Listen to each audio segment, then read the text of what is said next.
ゴジラ怪獣軍君たちと共に熱く戦う。連続技で特殊パワーを発揮しろ。最大4人でいろいろなゲームが楽しめる。バトルポイントを貯めると映画のメイキング写真や特典画像がゲットできる。ゴジラ怪獣大乱闘地球最終決戦。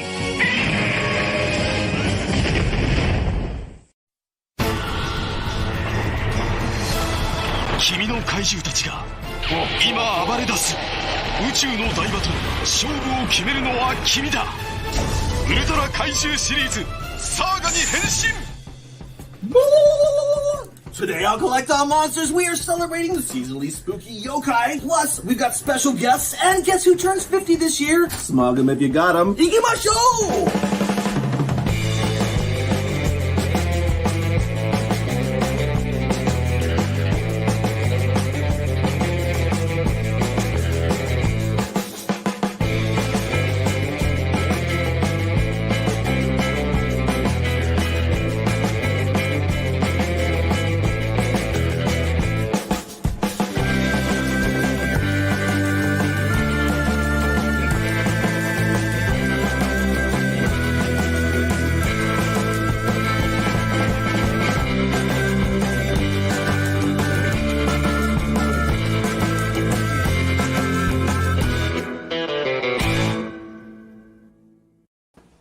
Why, hello.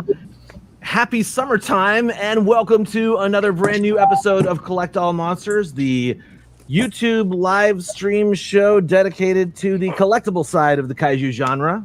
I'm kind of landing on that in terms of our little catchphrase. But anyway, my name's Kyle, and I'm here with my co-hosts, and we are going to be talking about some awesome stuff happening throughout the rest of this next probable 2-hour period. We have a huge show lined up with actually some special guests, including Bob Johnson from Bay Area Film Events, Julian Yates, an illustrator who was involved with one of our news items. And then also we've got Hiroko, Yoda, and Matt Alt, who are yokai experts, because this episode, I am definitely bringing back the yokai flair because it's summertime and it's seasonal. And if you didn't know this, yokai are a summertime thing in Japan. And it goes way back to way back in the long time ago days. But we'll hear a little bit about the history of yokai from them. And if that wasn't enough, oh my gosh, it's the 50th anniversary of the Smog Monster, Godzilla versus Hedorah this year. And so we are taking, and not only this year, I think it was like this month, right? We're taking a little bit of time to talk about the stinkiest Godzilla movie ever made. and you know, do the regular thing, and we're going to start things off with our Showa and Tell. And that means I'm kicking things off to my main man, Leslie P. Chambers here. What's up, buddy? What's going on? What's going on, people?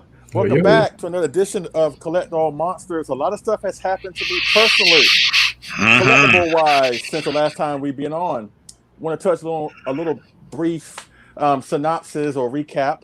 My wife and I, Sandra, did like a little mini G-Fest road trip where we went up north on the East Coast and saw some great friends of ours, Mr. Fresh Vinyl, Richard Iso. Awesome. Had some of his meatballs. That's all I'm going to say about that. Saw Jessica Etchels. Also went down to New York and saw the awesome folks from Kaiju Live: AJ Russo, Frank Russo, Kelly Russo, their beautiful daughter Abby, and of course made one last stop to see my awesome co-host down in Philly, John Ruffin, and I met his fabulous, beautiful mom, and I know exactly where he gets his beautiful looks from that awesome woman. So Mama Ruffin, if you're watching, I'm so awesome to meet you. Hopefully I can see you again someday. So that's great. Now, in the past month, I've had I don't want to toot my own horn, but I've had one of the best box days ever, which I'll showcase later on. But I did get a few things along the way. I'm not going to show everything because I want to breeze through this. I do want to show this Godzilla vs. Kong book I got from my awesome co-host, John Ruffin. Like I said, saw him down in Philly. He was like, look, if you want this book, I know you love Kong, even though he lost. He had to throw that in my face. Good God. But he got me this picture book of Godzilla vs. Kong, which is awesome. And thank you so much, John. I really do appreciate it, my friend. My pleasure. And speaking of Kong, the fine folks from Kaiju Live, AJ Russo, Frank Russo, Kelly Russo, thank you so much. And of course, the fine folks from Roto Kaiju, I got my hands on the Drunk Kong kit. So the next time we have a happy hour, I will bring his drunk ass with me because So this is great. This was built and painted by Frank Russo from Kaiju Live. Of course, the sculpt is from Roto Kaiju, Beta Matali, and Steve Savaggioli. Thank you so much for this. Really do appreciate it. And last, certainly, but not least, I want to thank 4 people for this acquisition. My beautiful wife, Sandra, AJ Russo again from Kaiju Live, Mr. Fresh Vinyl himself, Richard Iso, and of course, the one and the only David Arab Dopko. And I didn't think I was going to get this. It kind of came out of nowhere, but I got my hands on the KOC 1964 Godzilla kit. Oh my God. I wasn't expecting this. I really wasn't. This kind of came out of nowhere. And don't want to go into a lot of detail about it. But once again, those 4 awesome people, Sandra, David, AJ, David, everybody, just y'all were very instrumental in me getting this kit. And this is I have to agree with David. This is the quintessential 1964 kit. Is it better than an M164? You may have to wait for the review, but this guy is awesome. What did Leonardo DiCaprio say in Django? Because I wasn't really paying attention to the KOC's kits, but seeing this guy and knowing that the 62 is next, at first you had my curiosity. Now you got my attention. So, this is great. So that's it. But I got one more acquisition I'm going to show later on, and you'll see that later on. But that's it for right now. So I had a great, wonderful time on my road trip, getting these awesome treasures or whatever, seeing my great friends and all that good stuff. And that's pretty much it for right now. So without further ado, I'm going to kick it down to my main man down in Seattle, Washington, the one and only David Eric Dopko. What's going on, David? Hey, Leslie. Thanks for that introduction and congrats on all of that awesome stuff, man. That's a tough act to follow. And really, that is a tough act to follow. And there's still more to come. So it's really going to be a tough act to follow. So anyway, I got 2 things to show off. One big thing and one little thing. Let's start with the little thing first. Little, but it packs a punch. So I was never able to get this guy when I was a kid. Oh, wow. This, of course, is the reproduction of the Mattel Godzilla based on the Popey Jumbosaurus. This is the US version of that. And the box is it's like identical to the actual big box. Beautifully done. And then the figure itself is awesome.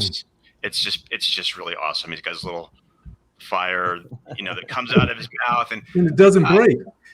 It doesn't break. So far it hasn't broken, but I'm just really, it's kind of special because I never did get this in my collection when I was a kid. So I have it now, and it fits pretty nicely on the shelf. So I didn't even need to implement my 1 in, 1 out rule. So that in itself is pretty cool. So all right, let's put the little thing down, and let's get on to the big thing, the big guns. Go big or go home. I'm going big. I'm not going home, but I'm already home, so it doesn't matter.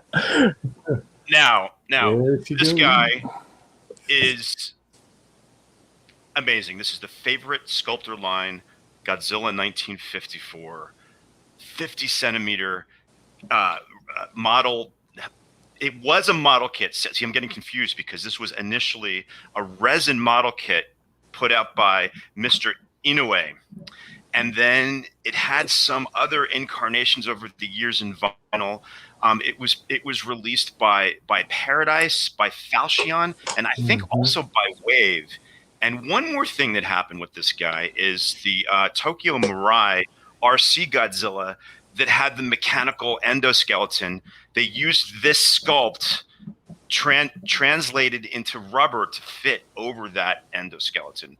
So this actual sculpt has quite a bit of history in the collectible model building world. So I'm really stoked that I actually have this in my collection.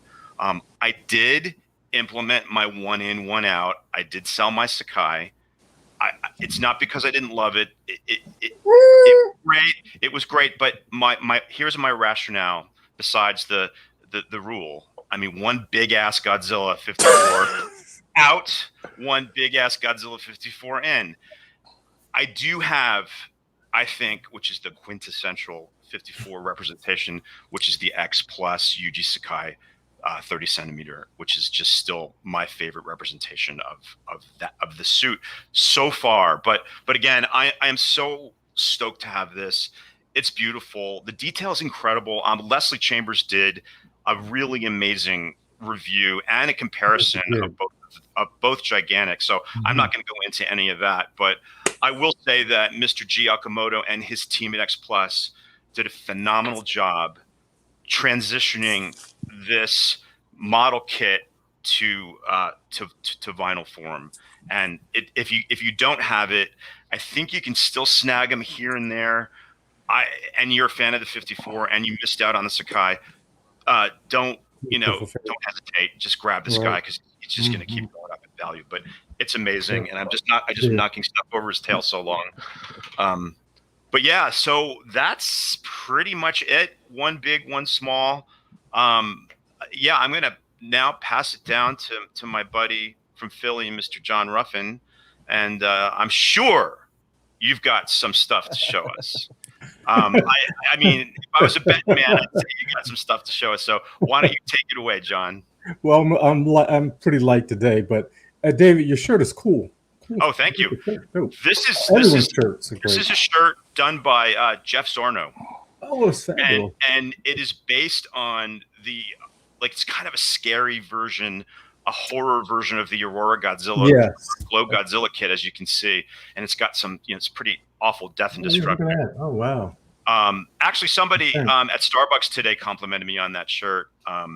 Just like he complimented me on the hat. He thought my hat was dope. And he said, dude, that shirt is dope. I'm like, thanks, man. Just give me my coffee. Just give me my coffee. Whatever. No, but it was cool. And thank you, Jeff, for this shirt. I love this shirt. And I actually want to contact Jeff to get a print of this too, because I just love the way he did it. That would be great.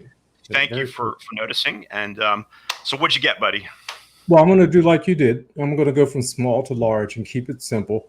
I want to give a shout out and a thank you to AJ Russo. He's gifted this wonderful little kaiju live kaiju. Yujiak. Yes. And like yourself, David, I picked up a couple of the Shogun Godzilla. This little one. This will be my Godzuki to my original. Right on the side. And thanks to Jim from Icon Celebrity, I got me a ton of keep my books. Oh, neat. And this is the one I love, the Godzilla Singular Point one, Jet Jaguar. Keep them coming. Keep them coming. And the one big item, as you just shared, is worth must share it again, is the a Godzilla. Beautiful.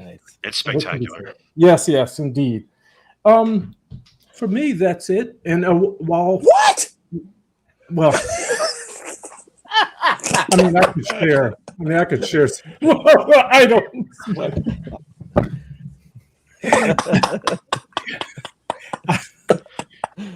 I'm going to keep it simple. Hey, now it's still more than me, so just watch yourself.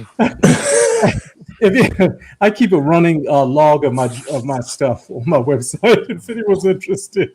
But with that said, while since we're at our intros, I do want to give a shout out to Christine and hope she feels better today. Oh, of course. Yeah. Absolutely. She's got a pretty bad sinus infection that she was hoping would be better by today, but it actually is not. So hopefully she's watching from bed and getting cared for by her significant other, and just go sit in that California sun. That'll clear you right up, right? Yeah. Hopefully. Yes. So with that said, Kyle, what's your show and tell? Show and tell. It'll be super brief because, for the most part, I showed all this stuff off on a live unboxing that I did in our Facebook group, the Facebook, what is that called? The Collectible Monsters, Monster Collectors. And so just to rehash that for you guys, it is the Arrow Daimajin set that just came out. Gotta get it. Beautiful transfers and great special features, which is, of course, the main reason I bought this. Excellent commentaries from different people. Some Stuart Galbraith, who I know very well in terms of commentaries and in person, but also some people I'd never heard of before doing the second and third Daimajin films. Very cool, very fun, and I love learning about those films. Of course, the other thing was this Super 7 Shogun Warriors Godzilla. No need to rehash any of that stuff. And the only other thing I really wanted to show, I'm actually going to have to take my camera off of its base for. That's because I finally got this killer Bullmark rug in. Oh, dope. Oh, okay. Yeah, that was produced last time. by Creature Bazaar through Creature Bazaar for Bullmark. I'm not exactly sure how the relationship worked, but it was one of those things where it wasn't a cheap purchase, and I was like, man, do I really want that? And the yes, I do voice was so loud that I had to do it. Now, the other thing I want to share, some important information, actually, is because we've been getting some questions. Some of us have been getting more questions than others about whether or not Kaiju Con Line 2 is going to happen this year. And earlier this year, I did tease it. I did say that I was planning on doing it. But then some real life stuff happened and some pretty impactful real life stuff happened. All good for me on my end. But it was that coupled with some other things. And those other things are like the vaccine's out and people should still be getting the vaccine, still be wearing masks indoors, etc. But things are slowly returning back to normal. Because of that, I felt like an online event wasn't as necessary. Plus, we had like our garage sale event that we did in the group, which was super similar to what we did for the vendors of Kaiju Con Line. I totally see us doing another, like making those semi-regular. Also, the other thing is with events coming back, there's actually Kaiju events happening, like not just events across the board for the public, like Kaiju Days, which is a group that was doing stuff last year but doing it safely. They have been continually coming around and doing their own events. So things are actually happening out there. And eventually, truth be told, the digital thing was great, but I kind of want to do something in person. And I kind of want to do something super special. And I think that the next thing I do in that realm will be an in-person event where it's going to be one of those things where you would not want to miss it. So keep your fingers on this pulse right here for that information. But I mentioned other events happening, and that is the fantastic segue to add our first guest, and that is Mr. Bob Johnson. I'll give him a little introduction here. Bob and I have known each other for approximately 1 kajillion years. We've worked together on many projects, including the biggest thing was Henshin Online.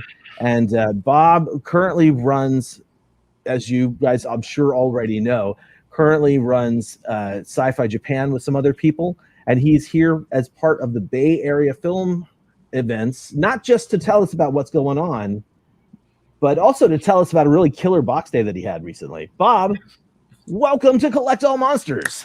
What's up, Bob? Hey, Bob. Oh, wait, hang on a sec. That's my bad. You're good. Welcome to Collect All Monsters. You didn't have me on? I was about to do it in sign language. You're half on. Sorry about that. Yeah, no, I was going to mention, you said Sci-Fi Japan. Really, the driving force behind Sci-Fi Japan is Keith Aiken. He's really the guy that keeps it going. I help out, and we co-own it and all, but he's the guy who keeps that thing with news items like every day, it seems. But yeah, and shout out to Keith for sure. Got lots coming up. So what was that? I said shout out to Keith for sure. But show us your box day, man. Show us what you can do for show and tell. Box day from a while back, but what I can do is I can do a show and tell with like every single piece on these shelves, like one at a time. No, I'm just kidding. Sorry. What I will do is show off this. Woohoo! This is it's kind of, I don't want to say a one-off, it's maybe about a 10-off, but Chuck Jarman, who does a lot of Halloween props, decided to do an Ultraman bust. Wow. Let's see if I can come over here. Here we go. So here we are with the Ultraman bust. Amazing. And there is a ring around the bottom that lights up, but I don't really think you can see it on the shot. But the eyes do light up, and if I take this off, turn it on. Ooh. Oh, that's awesome. There's his warning light. So let's see if we get a better shot. There he is. Wow. Yeah. He's still got energy, so we're good. Yeah. He does. I think I have like 3 minutes to talk. Yeah, no, it was amazing. He did this bust, and I basically saw it. He didn't really put it out to the public. I saw it on his Facebook page. We've been friends for years. And I said, oh, man, that's expensive. But, oh, man, I got to have it. So I ended up contacting him and getting it. And it came, and it was just like more amazing than the pictures on his Facebook page. And Awesome. it also has a little switch on the back that if you hit it, it comes up with the theme song. That's amazing. Wow. That's fantastic, dude. That was awesome. It plays the whole theme song in English, the English version. Wow. And That's I fantastic. think Yeah. YouTube's going to squash us if we play it. So, anyway, so here's Ultraman. It was basically I got it while I was still working a previous job and had money. So that was a good time. Oh, it looks like it's about time that. Oh yeah. Energy. Color timer. Color timer. Diminishing rapidly. Your show and tell timer is up. It's time to move on to your news. There he goes.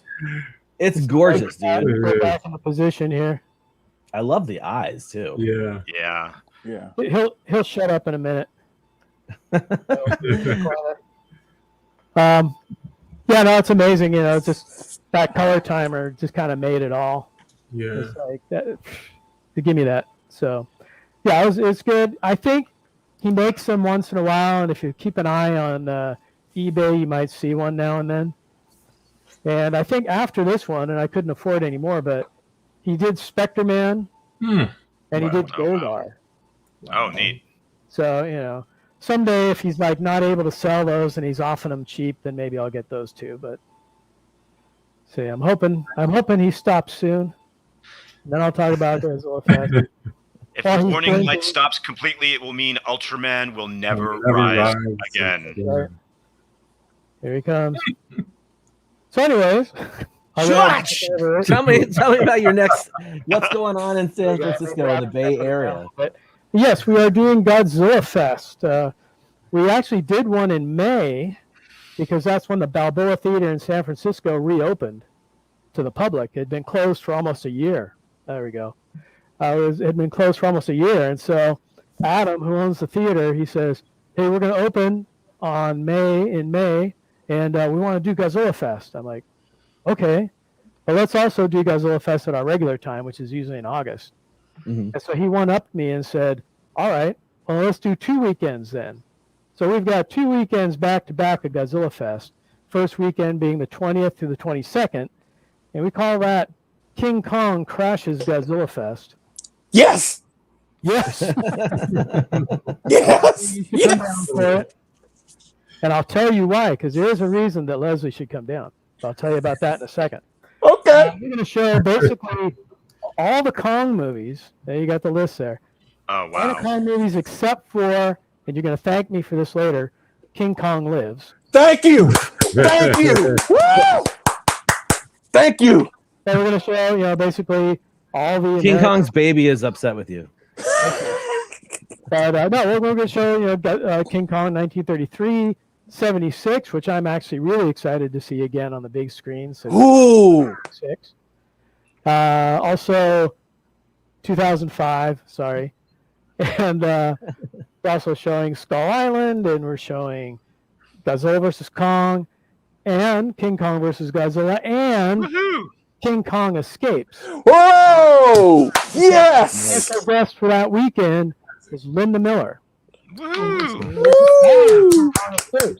She also, What a sweetheart she is. oh yeah, no, she's really nice, and she's also in the Green Slime. So we are going to show the Green Slime as well. Green slime. Pretty rare on the big screen, as far as I know. Nice. And as far as Godzilla, we'll still have Godzilla. We got some Showa films sprinkled in there. You can probably see on the list. And we also have a lot of the Heisei films. So we're going to show that then. And then the second weekend, which we're also very excited about, and I'm pulling up the list here. There we go. We have Legendary Godzilla Fest. So we're definitely going to show all the legendary movies. 2014, Godzilla King of the Monsters, Godzilla vs. Kong again, Kong Skull Island. And we're going to have basically the Millennium films and a sprinkling of Showa. But the reason we're doing that is because our special guest that weekend is going to be TJ Storm, Awesome. who was the motion capture actor who played Godzilla in the legendary films. So he's going to be there. He kind of showed up at our last show with Michael Dougherty. Okay. And, he's kind of showed up and was hanging out in the lobby and, Awesome. basically treating everybody like they were his best friend and signing autographs and taking pictures and everything else. This time he'll be here as an official guest. So we get That's to, awesome, dude. Yeah, that's great. And then we've got some Yeah. some special- Just to echo what Bob's saying, I was at the Godzilla Fest in 2019 where Doherty was there and TJ Storm came up, and TJ was great, dude. Like, and I've seen him at several conventions and seen him at lots of different events, and the dude's energy level is off the charts every time in the best possible way. He is so friendly. I hope that he actually gets to come to G Fest at some point, because I think people would lose their mind just to meet him. Yeah. He's so great. Anyway, a great guest choice, Bob. Great.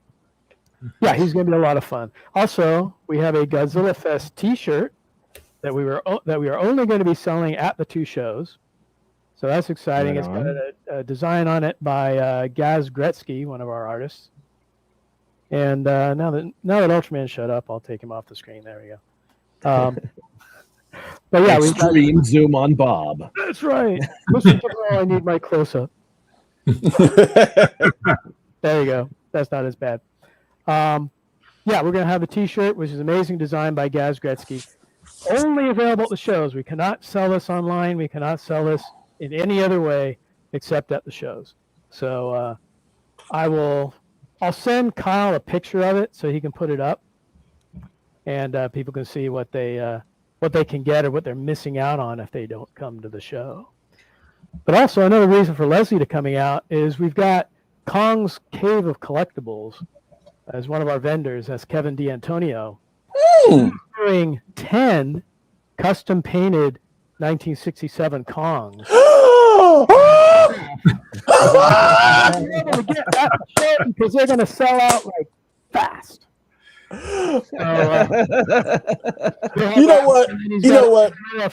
He's doing, but yeah, he's only painting like 10 of these, and I saw them. They're like almost like a copper color, like a dirty penny, but they look amazing. The paint job is amazing. Cool. So maybe I can send pictures like after the fact. Please, because that Kong gets a bad rap for some reason. I get it. He looks a little bit goofy. But we got the 67 Godzilla. We got the 98 Godzilla, so you can't talk about Kong like that. You know what I'm saying? Kong's gonna be cool. And then, if you buy a full weekend pass, we've got a lanyard for each show. We also have buttons we'll be giving out, and we do, like I said, we have the vendors. We've got Kong's Cave of Collectibles. We've got Vinyl Kaiju Legion. James Osborne will be out there. And then we've got artists like Gaz Gretzky and Lenny Romero and Nick Shev and Nick Pino. and Larry Quatch. So we've got Quality people. many things. That for you sounds to great. enjoy this show. Great artists. And Great we'll stuff. show some, some kind of short subjects and things, and play some soundtrack music between the films, and just have a blast. It'll be a blast of a weekend. Now, San Francisco, they just put into law that you can only go into a public building if you are vaccinated. Mm-hmm. Mm-hmm. So I heard about that. get your shots if you want to come out to this thing, or you're going to have something saying that you've got some pre-existing condition that you can't get the shot. But I don't know how. That's all the theater. So I'm not going to be checking. I'm not going to be looking. I'm not going to be kicking you out. It's all up to the theater. But I don't know how they're going to be checking. But that's just a heads up. But it's going to be a safe environment because, like I say, everyone's got to be vaccinated. We'll all be masking up. So should be a good event, a nice safe event, and family friendly. That's great. Right on, man. Well, dude, Bob, thank you so much for coming on and sharing this awesome event. If people want to check it out, make sure to go to Bay Area Film Events, and I'll have links in the show notes to those pages that I was just scrolling through for each of the individual. Oh, and if I can say one more thing, if people want to hear from Linda Miller, can't make it out to the show. Linda and I are going to be doing Thoughtline on a local radio station, KFJC, Monday night from 6 to 7 p.m. Pacific Standard Time, and you can stream that on kfjc.org, and they have a netcast, so you can hear Linda talking and me talking, and we were going to have TJ on, but he's in Budapest right now, and he's coming back just before our show, so wasn't going to be able to call in at 4 a.m. from Budapest, but we'll have Linda and myself and Rob Emmett, the host, and we're going to be playing Godzilla music and commercials and talking to Linda, and it should be a blast for an hour. So, real quick, Bob's Godzilla Fests are awesome. I went to one in 2004, was it, Bob? Yeah, that was our 50th anniversary. So this was up north in LA.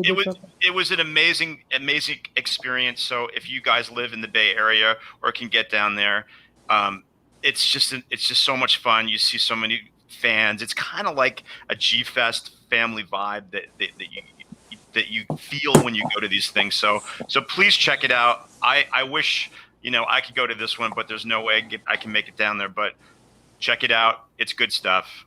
Hey, plane tickets are cheap these days. That's true, they are. Yeah, they are. That's true. Down here for $50. Amazing. That's true. But we have these every year. Good so point. if you can't make this year, we'll have another one next year. And who knows? It could be bigger and better, and we've got all these awesome plans. So it kind of sounds like you're already making things bigger and better, man. You're like 2 weekends like right in a row, special guests. I mean, the 50th anniversary thing is its own 3 live Godzilla shows in 1 year. Yeah, that's crazy, man. Yeah. So and then just quick plug, check me out on the Planet 8 podcast with Larry Kakos and Karen Walker. And we don't do a lot of Godzilla, but we cover a lot of different things. In fact, we're recording an episode tomorrow on Hitchcock movies. So cool. Okay. Get off here. I got to go back and watch more Hitchcock. So right on. That's cool, dude. I actually sidebar just watched a whole bunch of Hitchcock movies for the first time. I'll have to talk about that offline. There's not a bad one in the bunch, I tell you.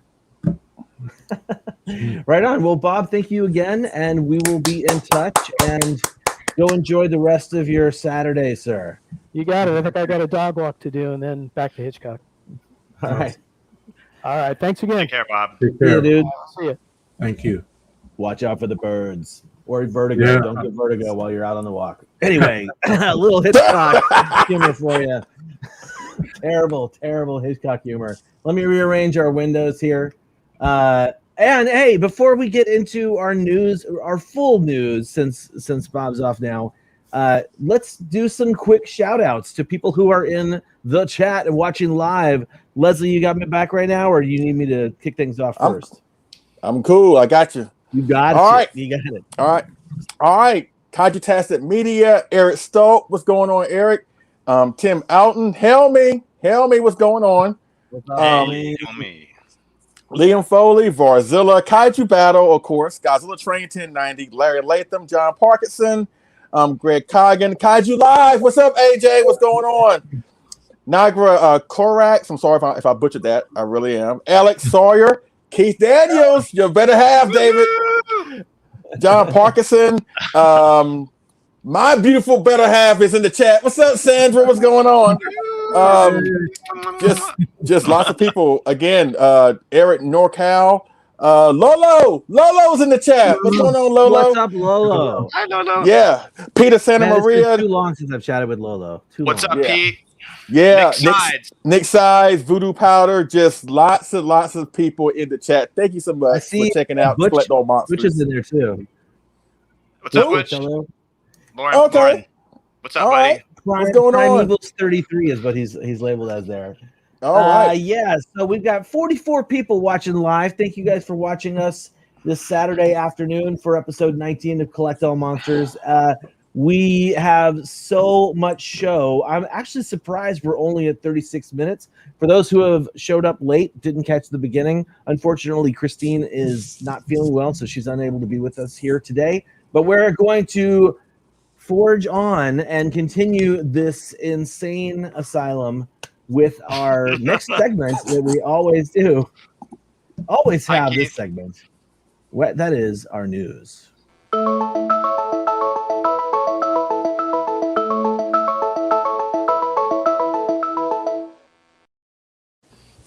It's the news of Kaiju Collectibles, and I never get tired of that little jingle. That little jingle.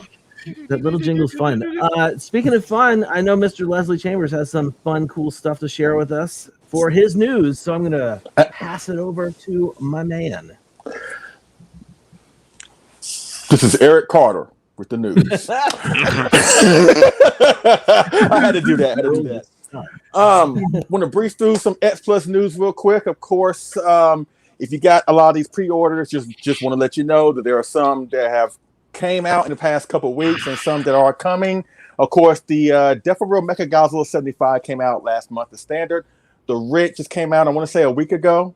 Of course, the Gigantic 54, the new favorite sculptors line Gigantic 54 has dropped in the past couple of weeks, both standard and Rick. The Mothra 92s are on their way and have been released to some collectors as we speak. There have been some early pictures of the Death of Real Biollante. She should be coming up real soon, so be on the lookout for that. And don't forget, the Rodan 25 centimeter 2019 figure is supposedly dropping at the end of this month too, in August. So just be on the lookout for that. But recently, just a couple of days ago, X Plus did have a great summer kaiju online event where they showcased a few stuff. And what a lot of collectors have been saying for the past 2 or 3 months is, why haven't we seen any Godzilla vs. Kong stuff from X Plus? We've seen it from Playmates. We've seen it from Prime One. We've seen it from a lot of different companies. But X Plus was like the one major company that was kind of going silent about that. But they broke the news that they are doing some merchandise from Godzilla vs. Kong. They're doing a couple of Death Reels, one of Kong himself, and one of Godzilla, which looks awesome. They're also doing a 20. Yes, there it is. The Death Real Godzilla 2021, which looks awesome. Once again, like I said, they're doing Kong 2. Oh, right. Yeah, there he is right there. Kong with the axe. So you know that's going to be awesome. They're also doing both Godzilla and Kong in the 25 centimeter scale. A lot of people were wondering if that's a 30 centimeter scale, but it's not. That Japanese text above Kong's name, that's actually the Toho Large Monster Series scale, 25 centimeter scale. And as you can see here, Kong is holding his axe. And now we're getting a new 25 centimeter Godzilla 2021. And as you can see, the sculpt is drastically different from the 2019 sculpt. So that is awesome. And also, if you scroll all the way up or scroll down, Kyle, it says right there, and more, and more. So that means that there's possibly more stuff coming. And we've seen Godzilla, we've seen Kong, but there was one other monster, major monster, that did make an appearance in that film. So Warback confirmed. Or yeah. So will we see a 25 centimeter Mecha Godzilla 21? Will we see a Gigantic Kong 2021? Will they reissue Godzilla in the Gigantic Series 2021? There's so many possibilities that they can do, but apparently they're not done yet. So it's going to be really, really interesting to see what may come out next from this movie, Godzilla vs. Kong: Curse of X Plus. Not only that, they're doing some stuff from Singular Point. They showcased the Death of Real Godzilla Ultima from Singular Point. Oh, I have to say, I know you guys love the Death for Real line, but when I saw the image right here, I didn't realize that it was Death for Real at first, so I thought it was like the full sculpt. Yeah. And then I clicked it, and I'm like, oh, it's the kid's toy. I love it. You weren't the only one. You weren't the only one, because when people pulled up the Godzilla Death for Real, they thought it was going to be like a 30. But then when they pulled the rest of the body and saw it was squished, they was like, nah. I get it. The Death for The Death for Reals are an acquired taste. Not everybody's going to get them. The appeal of them. Some people just flat out hate them or whatever. But I think certain ones look awesome, look great. And even though I have not seen Singular Point just yet, I do know Godzilla Ultima is in the show, at least one of his forms in the show. I am tempted to buy this. So, but they're also doing stuff from Shin Ultraman, which we don't know exactly what they're doing just yet. But they announced that they will be doing stuff from Shin Ultraman. So even though X Plus has been silent for a while, they're coming out swinging with some products. And last but not least, the NES Ultra Warrior to make his way into the gigantic series behind Ultraman. Was it Ace was the last one, I think? We got Ultraman Taro. He's the NES Gigantic Series Ultra Warrior coming in the Gigantic Series. And so that's pretty much it with our X Plus news. Once again, they're going to be announcing more Godzilla vs. Kong stuff, but we have to wait and see in the next couple of days what that will be. But I'm looking forward to it. And that's all I have to say in my news segment. Excellent. Yes. All right, I think that means David's up. Oh yes. So, you guys know that there's a lot of cool stuff coming out from Mondo, and all of this stuff is pretty awesome. And I want pretty much everything that's coming out, but there's one specific piece that I want most of all. Oh, and right. Hey David, let me pass this to you. Remember? Oh, right. I literally saw my note on the side. I was wondering if you had switched it up at the last minute, so I just kind of went with it, but no big deal. Confused. All right, let's take two. Let's do the time warp. Yeah, let's do it. Take two. Wow, Leslie, that was great information. I can't wait to hear more about that X Plus Summer Kaiju event. Man, woo! I tell you. Anyway, live TV. Oh, God. You know, it's the best part about it is it's all fine. It's all fine and good. So when we're talking about news, there's too much to cover. In fact, you know, last month we didn't even really do news. So what we're doing this time is a little bit different than what we're used to doing. And so I am going to have kind of two news items, I guess you could say. I'll breeze through them super fast. But as many people know, Mondo has been producing many things that many people want, just like David said. Oh, I'm so mad at myself for forgetting that earlier. But they are about to drop a brand new series of statues, and that is starting with the animated 1970s Godzilla, which looks, of course, like Godzilla from Hanna-Barbera's cartoon. This stands 8.25 inches tall with a 5-inch base. He's got a belly. anyway, I don't know. I'm just spitballing as I cycle through these. The most important image here is at the end. His price tag is $120, and actually he goes on sale, like pre-orders open for this guy on the 17th. And I want to make sure to say that this is the first statue in a series of statues. And while this is great, and make sure to set your alarm if you want this, that $120 price tag is basically sort of like the price tag of this series that they're doing. And they're going to be releasing them periodically.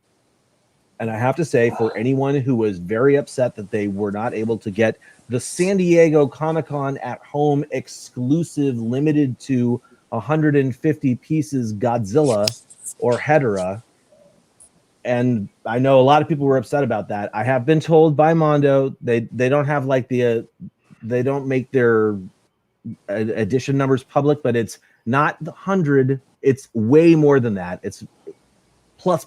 So I don't think people are going to have as much of a problem pre-ordering this, it'll be much more like the Mothra statue, if you guys remember That's that. great. Yes, which I got. Anyway, so thank you guys for your patience. Again, sorry for my flub. And now, please let me hand things off to my good man David, so he can tell us about the second statue in this series. So I think I nailed it. You nailed it. You totally nailed it. So, yes, Kyle, the second statue is the one that I was about to talk about, the one that I want the most out of all the cool stuff that's coming from Mondo in the future. And it is a representation of Peter Santamaria's awesome artwork in a figure form. Yeah. And it's just beyond cool. It's like it blurs the line between fine art, a collectible, pop culture, fan culture, all of the above. And I figured, you know what would be better than getting the deal, getting the scoop from the horse's mouth himself, and that horse being Attack Peter, aka Peter Santamaria. So let's see what we talked about, Kyle, if you've got that ready to go. Hey there, everybody. It's your pal David, and this is going to be my news segment for our August show. And instead of just, talking about stuff, I figured I'll get the real deal right from the horse's mouth. The horse, in this case, being Mr. Peter Santamaria, aka Attack Peter. What's up, Peter? How's it going? What's up, David? Thanks for having me, man. I love doing this. Oh, it's my pleasure. I'm glad you were able to do this for us, because the news item that I'm going to talk about is something that I'm really, really, really stoked about. And of course, it's going to be your upcoming Godzilla Museum small scale statue series. That's a mouthful. Got it. So let's just jump into some questions that I have, and I'm sure some of our viewers have too. So what was the origin of this endeavor? In other words, whose idea was it to sort of translate your awesome artwork into a three-dimensional figure? The funny thing is that I had, if you remember, if anybody remembers, March 2020 or April 2020, we released, Mondo released 3 prints for 3 Godzilla films: Godzilla vs. Mothra, like the one on your shirt, Yes. Godzilla versus the Smog Monster with Hedorah, and Ibira, the Horror of the Deep. So those 3 posters I did. And when those 3 came out, it blew up. Everybody got super excited. A bunch of new people discovered my work. And, luckily the print sold out in seconds. And so I went on Instagram Live shortly after to talk about it and to kind of celebrate the quick sellout and all that. Because for me, up to that point, I had never released something that had sold out so quickly and in such high volume. On this Instagram Live, one of the folks from Mondo joined in. I want to say it was Hector himself or Eric Garza, or I forget who exactly, but somebody had joined the stream, the Instagram live stream, and so I literally said out loud, like, guys, why don't you ask him if he'd do a figure? And then the Instagram lit up like, oh, figure. And then I can imagine. And then the email came immediately after, and it said, hey, that's a great idea. Let's talk about it. That's how it started. And can you tell us who actually did the sculpting on this figure? Yeah, I want to get his name. It's okay. So definitely the sculptors, at Mondo. The heads of toys at Mondo. So Hector, I'd say that and Mikey Bonanno. They worked on the sculpt.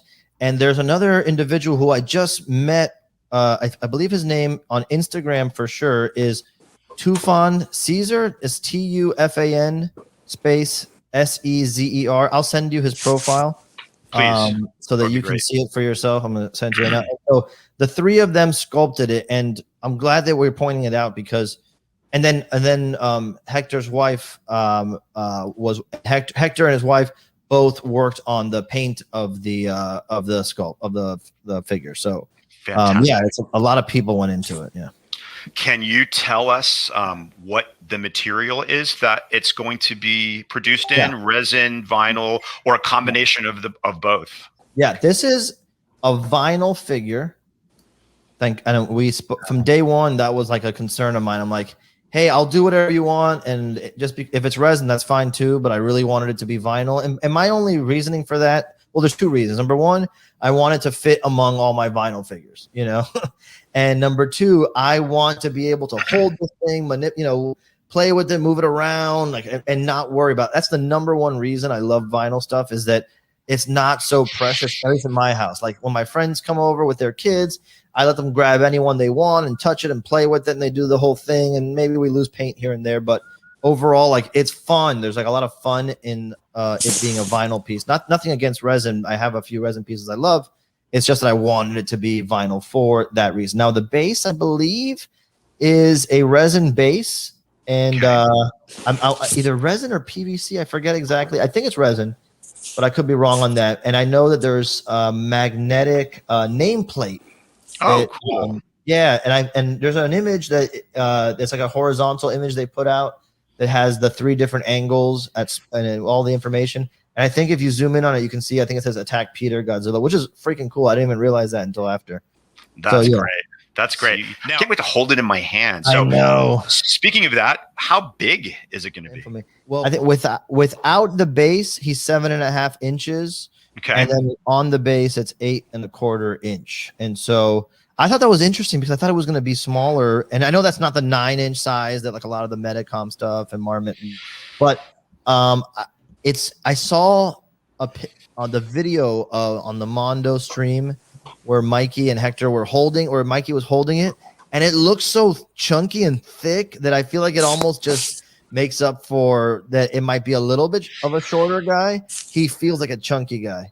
Cool. So 8 inches is about 20 centimeters, probably, right? Approximately. So that's like the size of a Kyoto vinyl Godzilla. And I don't know if anybody noticed this, not to go away from that, but I made a request when they were sculpting it, and Hector jumped on it like, that's a great idea, that we put the holes in the neck. Did you notice that? So I did not notice that, to make it really look like the suit. Yeah. I only regret breathing holes. Yes, wow. I only regret that we didn't put a zipper in the back, but it might have been tough at this size. But yeah, there are breathing holes. Now, I can't really specifically tell what Godzilla is represented. Is there one that you had in mind when you were creating this particular design, or is it sort of a conglomeration of all of your artwork? Because it's definitely Showa-esque. That much I do know. It's not a Heisei guy or a Millennium, but is there one in particular that you were going for? I didn't want it to be based on anyone's suit, I should say, but I definitely took careful studies of the suits that I love and what I love of different suits. And but I will say that first and foremost, I did want it to feel like it popped out of a print, but I didn't want it to feel like any one of the prints, because on the prints, I did take care to make them abstractions of the suit specifically. Got it. So, even though it's my style is anything but, exact, they are specifically based on it. So the figure, though, is not, because I wanted this to be the Attack Peter Godzilla, if I may be so bold. So yeah. That's perfect, because as my art teacher would say, art is so subjective. Everybody's going to see something different in that Godzilla, and it's rightly so, because there are many different nuances in that particular Godzilla. Now, so when do you approximately? No one's going to hold you to this. When do you think we could expect this to be released? Well, the official word is that whatever. I got in trouble for saying pre-orders recently, because not in trouble, but apparently there's like a nuance to saying pre-order. Like, I don't know what that means other than you pay in advance for something that's coming later. So that when I say pre-order, that's all I mean. Okay. So the official word from Mondo is that the pre-orders will go up this fall. Okay, and sometime in the fall. That's good enough. Yeah. That's all we need to know. So the fall, so people can get ready. And I don't know if you know the answer to this either. Will this be a limited figure, or will there be a quantity more than just a small amount? You may not know the answer to this yet. Yeah, the word I'm getting is that Mondo's going to stop producing everything else except for this figure. In fact, that's it. Like the rest of the line's canceled. Good. All resources. are being Perfect. diverted to producing this. All the posters that people are planning to pre-order are going to be Done. recycled They're all done. into a pulp, and they're going to make these out of that. Yeah. You No, know I what? don't. I think Oh, it's. I definitely don't know if there's a exact number yet, but I wouldn't be surprised if the reaction didn't, influence some people to make sure it's widely available. I hope that's true, because I know for a fact when it was teased, a few months ago or last month, that the excitement was definitely palpable, and myself included, because I just love the fact that this particular piece sort of like blends. It sort of like blends art with pop culture, with fan culture, and with the collecting world. So all of those things together make this figure something that a person like me who appreciates all of that stuff really needs to have in my collection. And but you know what I said? All seriousness, your piece is nothing like anything that I have either. So that's another thing that's unique.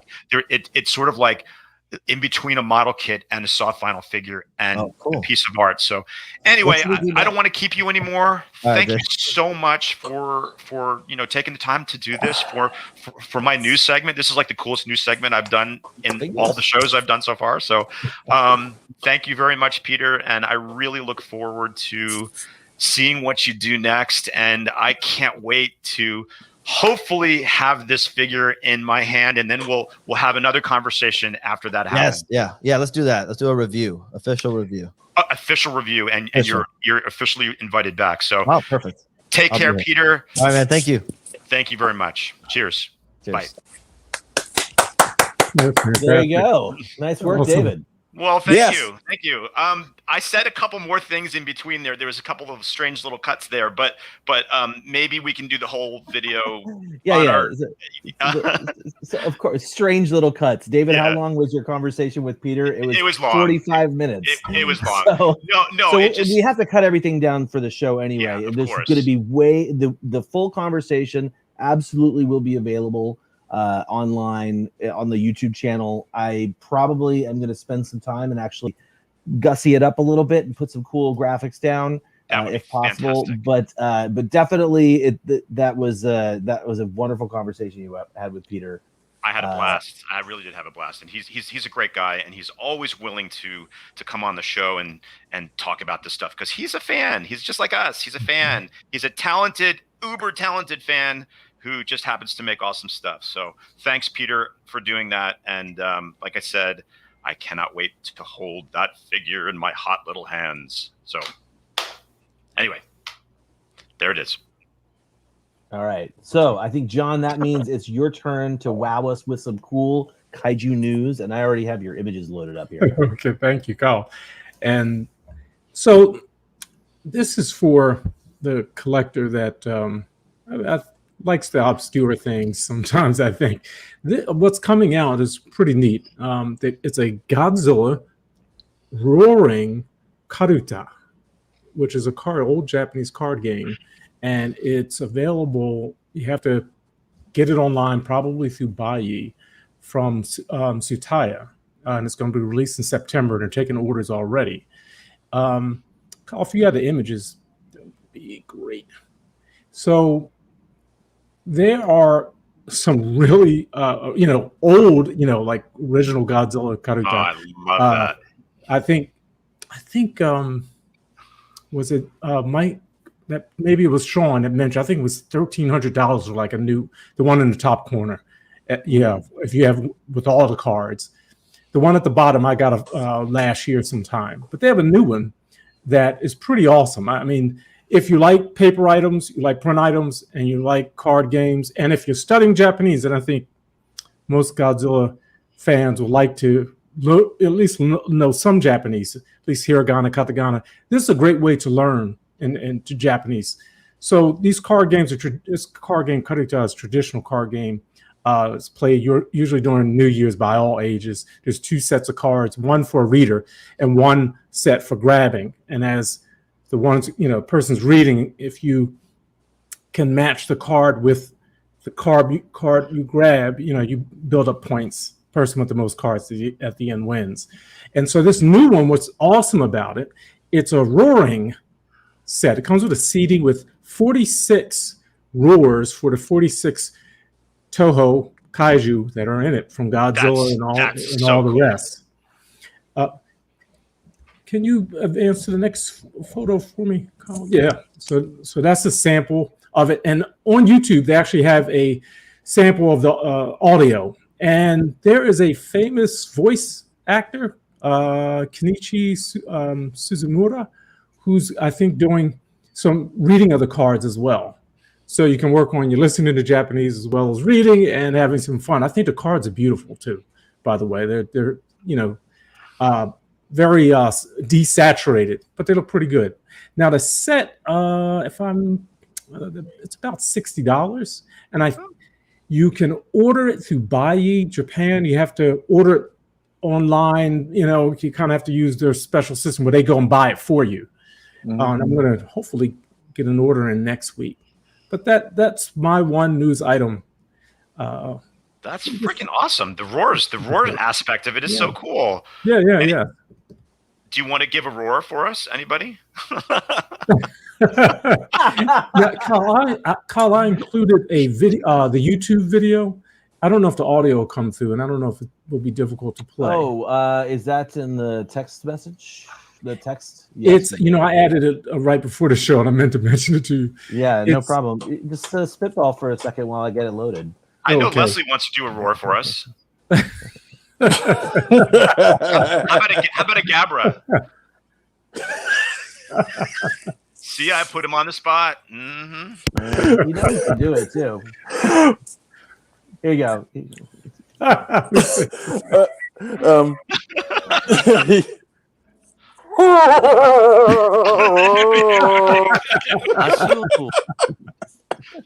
what I was waiting for. I love it. This clip goes by really fast. It's like 13 seconds. It's like you just get it. Oh yeah, there it is. 足音を響かせゴジラがやってくる。 You don't know my mama. So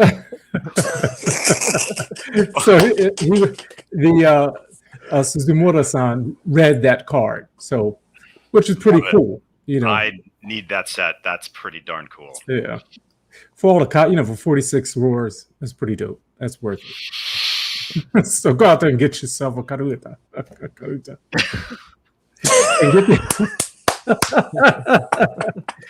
Karuta. We might hear a little bit about Karuta later on as well. Oh, cool. And if you're on Buyee, you can find some of the older ones as well. Very nice set of cards. You can get, some of them are pretty old, but you can from time to time find those that are not too worn. Right on, man. Well, thank you very much. Thank you. That was awesome. I guess that means it's time for me to move on to the legit news item that I am going to be covering. And if you guys will bear with me, I'm going to give you guys a little presentation here, because if you haven't noticed, I love Yokai. We're going to hear from some really cool people right after this news segment for the next segment that we're doing on Yokai. But let's talk about some cool news coming out. If you are not aware, for me, my love started with the 60s films. That includes Yokai Hyaku Monogatari. Oh my gosh, I'm doing a terrible job. What I should say is 100 Monsters, Spook Warfare, and Along with Ghosts. I was introduced to these movies before they were available subtitled, and I absolutely adore them. There is also another Yokai film that fits within this franchise, made in 2005, called The Great Yokai War by crazy cool director Takashi Miike. These films were made available to us through ADV Films on DVD when they were first making DVDs, but unfortunately they are long out of print.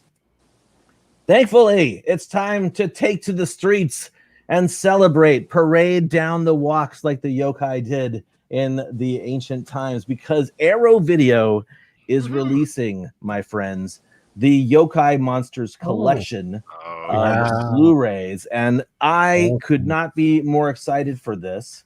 I'm just going to breeze through some of this stuff real quick because I've got a special presentation as well. More special than this, if you can believe it. The film includes all 4 films. Sorry, the set includes all 4 films, including the Takashi Miike film. It includes a 60-page collector's book and not commentaries on everything, but definitely like some essays and fantastic, cool artwork. Disc 1 is the 100 Monsters, which is Yokai Hyako Monogatari. It's the first in the trilogy, and actually, I'm just going to go right past it. Oh, wait, no, hang on. There's one thing to say. It's got interviews with yokai experts, Matt Alt, Zach Davison, Kim Newman, Linda E. Rucker, and Hiroko Yoda. Some of those people have been on Kaiju-Cast productions in the past, including today's show. Disc 2 includes Spook Warfare and Along with Ghosts. And Disc 3 is The Great Yokai War. You can read all this stuff on the Arrow Video website. And there's one more feature that I want to say. They hired an illustrator named Julian Yates, who illustrated the artwork for this. And it's very, very, very cool. I got to see some super high res stuff from him. And it's just gorgeous work. But if for some reason you're like, oh, I wish I didn't have the artwork on the actual disc cases, you can, of course, flip around those to get the original poster art on them. I'm super happy about this. I really do I love yokai, and you will see a little bit more of that as we continue this crazy cool thing that we're doing. But what I have here it is in the news, and I have not only just covered this on my own, I spoke with Julian Yates about this, and so let's hear from him. How did you get involved with Arrow Video and specifically with this production of the Yokai set? That was because of Matt Frank. He'd seen the Gamma anatomy pictures I'd done for the Shout Factory release. Like on your shirt? Which August Dragone had commissioned me to do back in the day. So he kind of he brought me into the Gamma set, and I updated those and added on the newer monsters. And then then Arrow liked what I did for that, so brought me back for the Yokai set. Fantastic. Can you tell us a little bit about your contributions to this set? Well, I did all the artwork, and Matt Frank did the lettering. I wanted to show all the trilogy monsters and have them doing a parade like in the older scrolls. So we went through various roughs, and I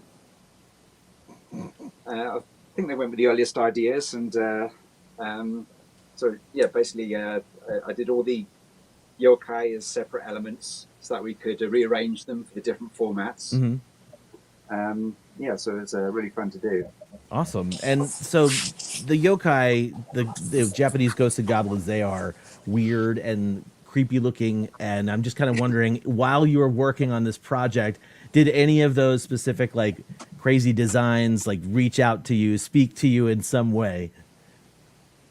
I love the Karakasa Obake. I've always liked that one a lot since I saw the original trilogy. And I really like the Yuki Onna. I think she's my favorite yokai. Oh, me too. One I'd want to hang out with. Hanging out with the Snow Witch. Yeah, that's awesome. I'd be loyal to her and not like the guy in the story. You definitely have to play your cool with the Snow Witch. Okay, so you have not seen the completed set yet, and first up, thank you for sending us all the awesome artwork that you did for the set. It's unbelievably cool. And just wondering, what is your number one thing you're looking forward to seeing in physical form, or at least hearing about from the fans? What is the yokai-est, the coolest yokai thing you created for this set? I like the we did a fold out of a ghost parade. I'll give you a quick look. Awesome. The idea was we got a couple of essays by Stuart Galbraith the fourth and myself. And I thought if we did the essays on one side of a fold out, and then we could do a ghost spray down the other. But the essays and other text is too long for that. So we've got a booklet for the text, and then we're doing a special fold out with the ghosts on parade from the trilogy, and captions showing what one is and what the names mean. And then on the back, we've got the same thing but without the text. Fantastic. Well, I cannot wait to get this in my own hands. I'm really looking forward to it. I think I maybe mentioned this to you. I know I mentioned it to James from Arrow. It was the first productive thing I did that day that they announced it was to pre-order the set. And I can't wait to see what that's going to look like. And really, all the contributions that everyone made seem really awesome. Yes. And Yes, specifically, like I can't wait to dive right headfirst into this. I feel like I know a bunch of the people that were contributing, and I'm very happy that it just looks so phenomenal. You did a fantastic job. Oh, sure, yeah. But anyway, thank you so much for talking with us a little bit about your involvement in this set. Can you tell people how to get in touch with you or how to find you online? I'm on Facebook, and my website is jolienbyates.com. All right, man. Thank you very much. And watch out for those spooks and goblins out there. All right. With my sketchbook in hand. Excellent. And there you have it. Love it. Love it. Great. Fantastic. Yeah, Arrow did a killer job with the Gamera set, and I remember when we were talking with some people at Arrow. And also shout out to James Flower and Matt Frank for sort of passing me to Jolien, who of course clearly did a ton of work. But I've loved what they've been doing for those two properties, Gamera and and Daimajin, and I'm really looking forward to having that in my hands. It's going to be a great set. Me too. All right, there you have it. There's our news. Sorry it was so weird, but I don't know how to blast doing it. And I'm actually, these little interstitial interviews with people are great. The Jolien one was everything we talked about. There will not be an extended version of that one, but definitely, like for David's interview with Peter, you got to check that out. There's way more that they went into. Way more than they went into. A little bit way more, yeah. Sorry, but it's all good. I love that. When I'm sitting in like watching you guys talk or watching people talk, like there has to be a reason for me to stop and be like, wait, you need to do this or do that. If it's a good conversation, it's the kind of conversation people are going to want to watch. So that's why we'll include these in the YouTube channel on their own as their own videos. A little more palatable for people who are watching live, I think. Mm-hmm. Anyway, thank you guys all for watching live and sticking with us through those interviews. There's more to come. In fact, I think we're just going to go ahead and dive into our first full segment, and that is all about Yokai collectibles. And let's see here. Let me pretend that I'm about to go get my guests. I'll be right back. Hang on.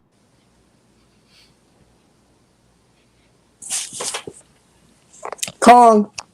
Oh, there he is. Cheers, Kong. Chong, let's drink.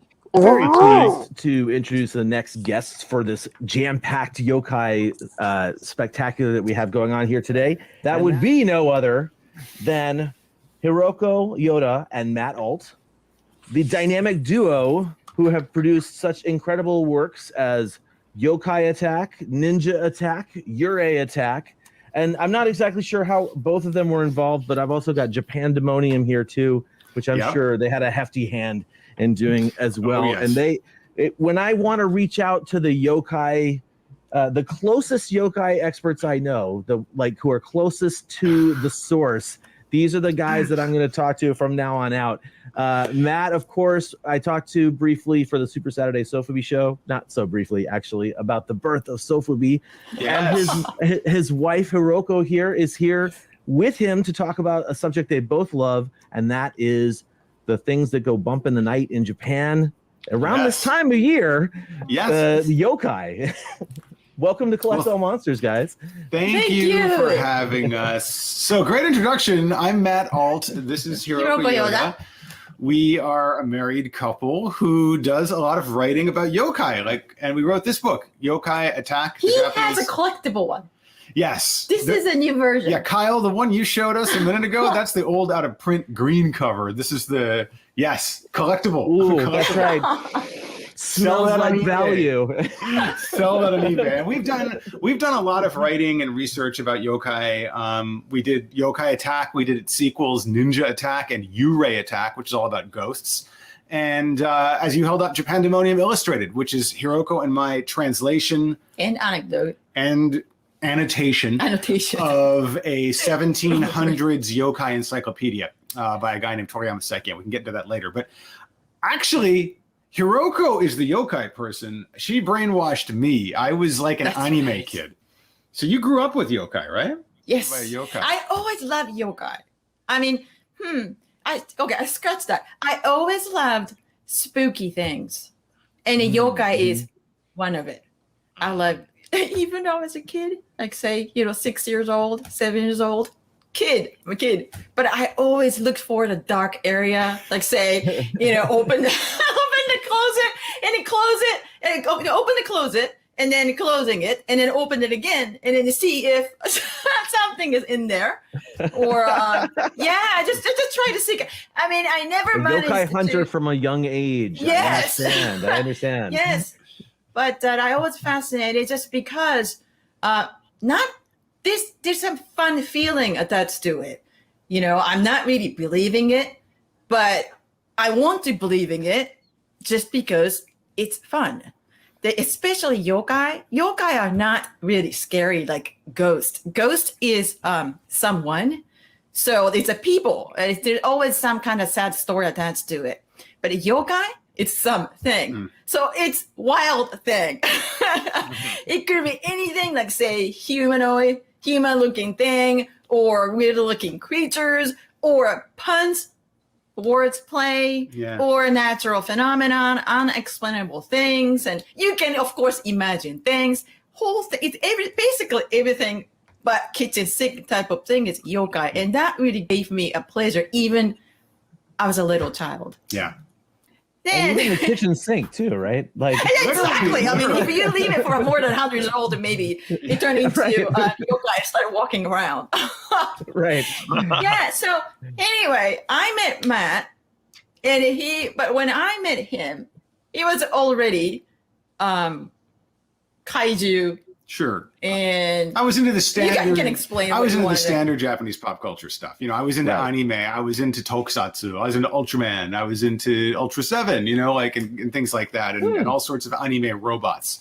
And Hiroko was like, if you like these modern day characters so much, you might like these really ancient characters too. Yeah. And until that point, I had literally only known. I thought this is maybe we're talking like 25 years ago now.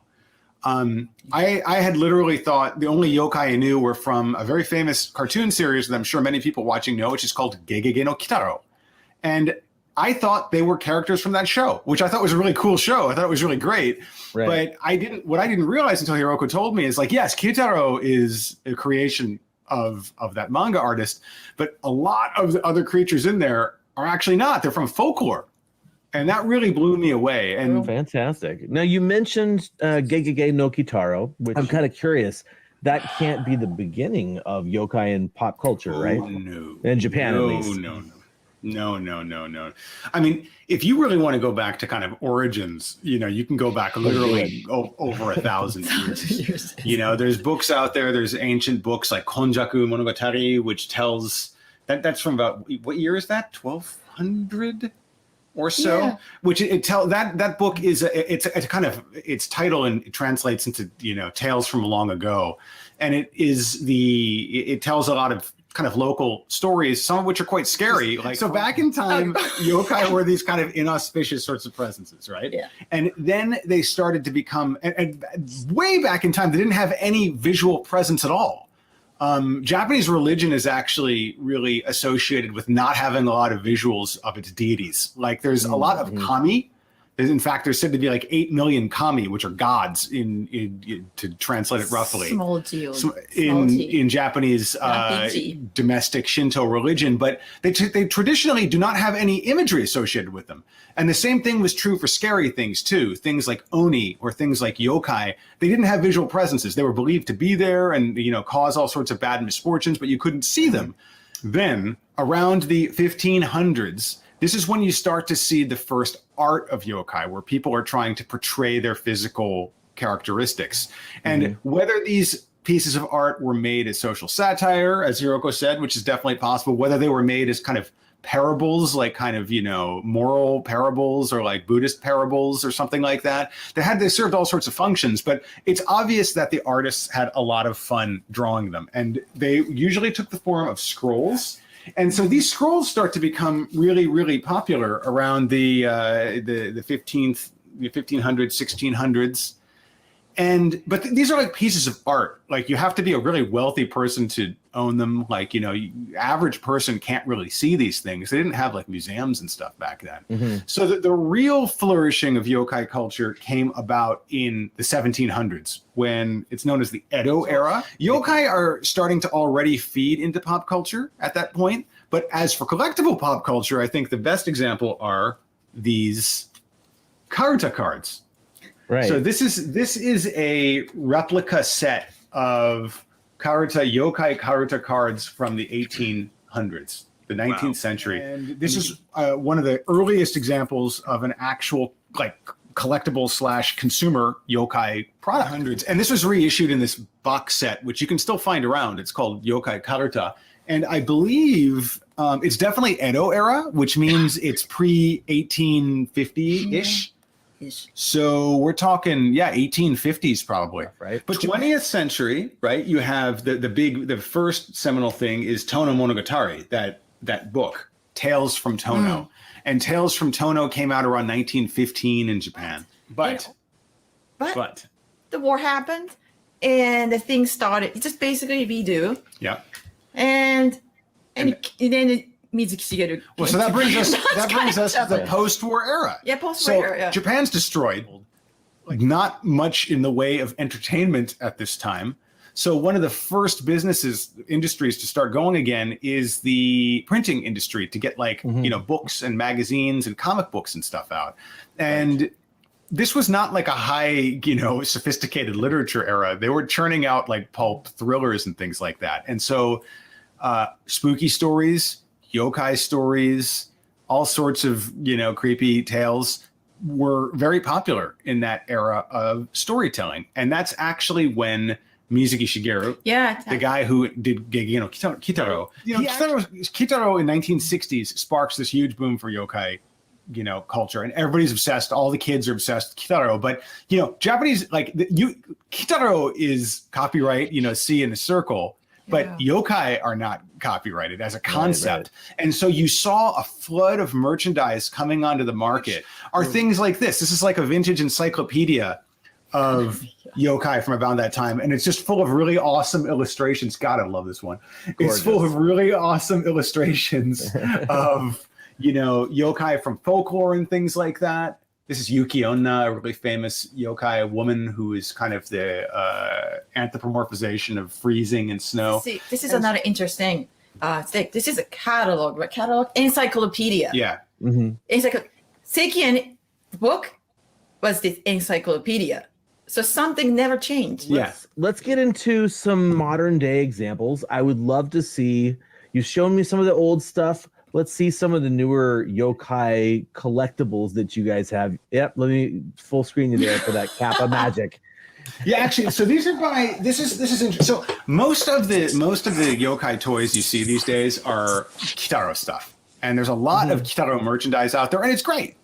But what we've seen in recent years, like the last 10 to 15 years, are independent toy companies making their own kind of original.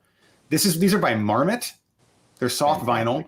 And you might recognize this guy because they're actually basing these. Hold that up. They're actually basing these off of characters from old scrolls. And because you don't have to pay. Yeah, he's in there.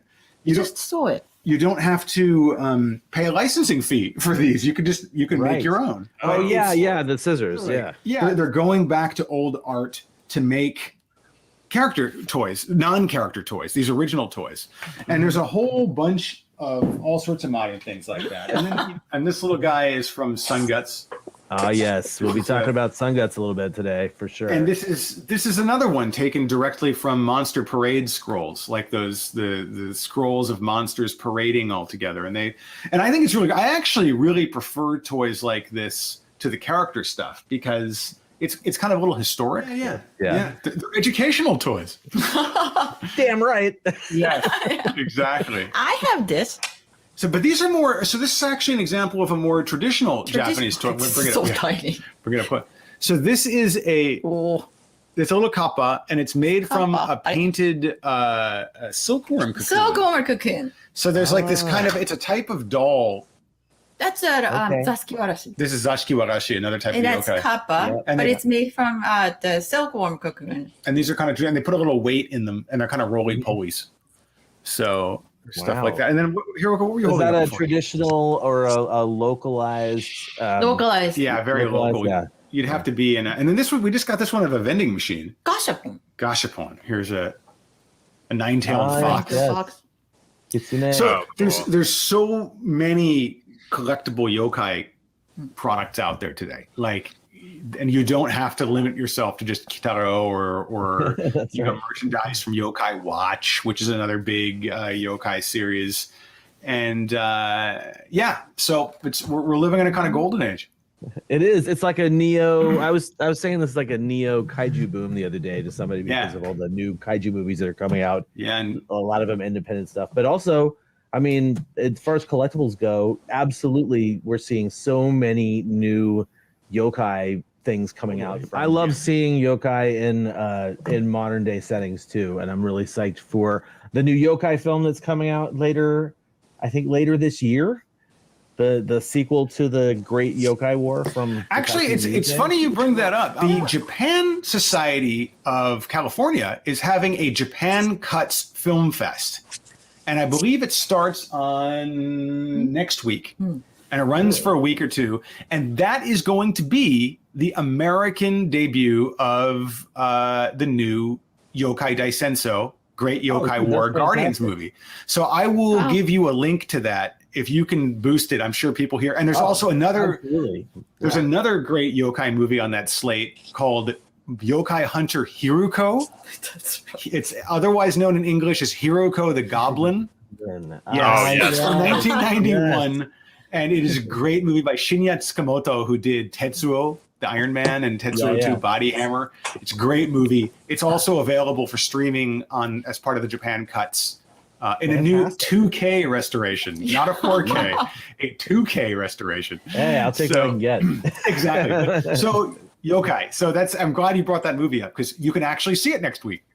Fantastic. We'll definitely have a link in the show notes for people to check that out.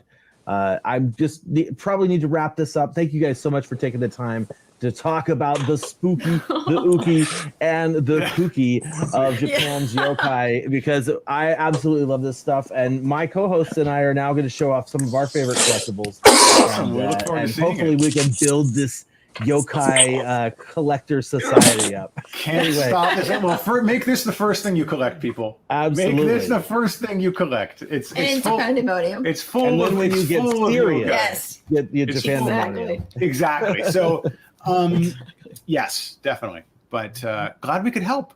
Look forward to seeing your stuff. Much. Great. Absolutely. Awesome. Hey, and there you go. Fantastic. Our chat with Matt Alt and Hiroko Yoda. And thank you very much. If you were not aware, there were some funny cuts in there too. Yes, there was. That's because, of course, I couldn't keep a conversation to yokai within the 10 to 15 minute mark. And so there will be a full 45 to 50 minute conversation with the two of them. And again, I'm going to try and zhuzh it up a little bit and make it really kind of cool conversation. But thanks to everybody who's still sticking around, and the people in the chat who are chiming in during the interview. I appreciate you guys too, especially those of you who are interested in the yokai phenomenon and who are already fans. You guys rule. I've been a fan, like I said, for many, many years. And as we sort of make this this entire segment come around full circle, I just thought it would be kind of fun to show off some of the cool yokai stuff that myself and my fellow collectors or collector at least have, because it's such a cool thing. It's not the yokai phenomenon is not a licensed thing.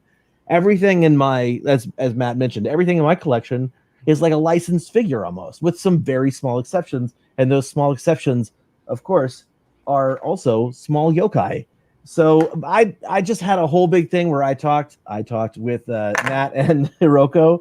So why don't we actually just show, David, you want to show who you got right there on your desk? Sure. Well, this is a Japanese ghost, and I don't think she's specifically the woman of the snow that Matt was talking about, but she could be. Mm-hmm. She's just I believe that's a Yurei, technically speaking, the one you've got there. Yes, she's a Yurei, and she is looking a little bit sort of, non-threatening at this particular stage, but please keep your eyes on her throughout the broadcast, because you never know what might happen, later on after intermission. So anyway, she's really cool, and I think I gave you a image of the yokai that I put together in one particular photo, and I call it David's Yokai on Parade. Nice. And as you can see, most everything in there pretty much qualifies as a yokai. I kind of threw the god of Baradagi in there. He's sort of like a fake yokai, but yeah, I mean, he could be considered one. And that little Oni baby creature thing is another one. Oh, yeah. There's a Maneki Neko Cyclops in there. Of course, Fujin and Raijin, which I do have. I have yokai on ink on myself. Oh yes, you're always yokai'd up. And I also have a Kirin, which is another yokai up here. Yeah, Kirin, yeah. You can't really see in this image, in this vantage, but my husband Keith also has quite a bit of yokai. He's got a really interesting story. He's got an Okiku, which was a housemaid in Japan who was suspected of stealing the porcelain, and the lord of the manor was in love with her and falsely accused her because she would not, agree to his advances. So what the punishment was is they chop off your fingers for stealing, and then they threw her down into the well, and her ghost comes up out of the well to sort of seek vengeance on the people that did her wrong. And Keith has that image on his arm, which is really pretty cool and pretty gory. I love when he explains it to people. They're like, "What the hell do you have on your arm?" But it's pretty awesome. And Keith and I both love yokai. Kyle loves yokai. That's why we're really great travelers in Japan together, because we seek out anything and everything yokai that comes our way. We went to Kappabashi Street in it's in right behind the Sensoji Temple in Asakusa, and it's this really cool street that's not only famous for its Kappa shrine, but they have Kappa images throughout the whole length of the street. There's little statues, there's little Norins, there's knickknacks, all kinds of stuff on that street, including, as I mentioned, a Kappa shrine. And you walk up these stairs, and sure enough, there's a Kappa shrine, and people do leave cucumbers for the Kappas, because we all know Kappas love cucumbers. And it was just a lot of fun to see that kind of thing. I showed you most everything in my collection in that image, but I am going to show you this one, which is really cool. Now, let's just forget it's from a really kind of not so great movie, Death Kappa.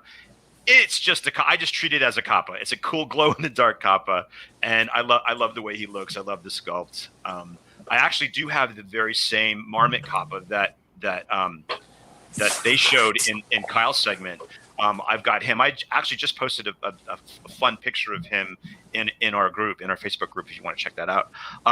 And one more thing real quick. some movies that feature what they were talking about, yokai. There's definitely yokai in Spirited Away. When they're crossing the bridge, when Chihiro is crossing the bridge, that's a whole bunch of yokai. And the bathhouse was for yokai, for the spirits. Another Miyazaki film that heavily features yokai is Kyle's favorite, Pompoko. Damn right. About the transforming tanukis, and their plan is to frighten the humans into not developing their forest. And they finally get a hold of 3 old masters who can transform themselves into yokai, and they do. The project is called the Goblin Operation, or Operation Goblin. I'm not sure which way they say it, and it's almost succeeds in scaring the humans into not destroying their forest. So Pompoko.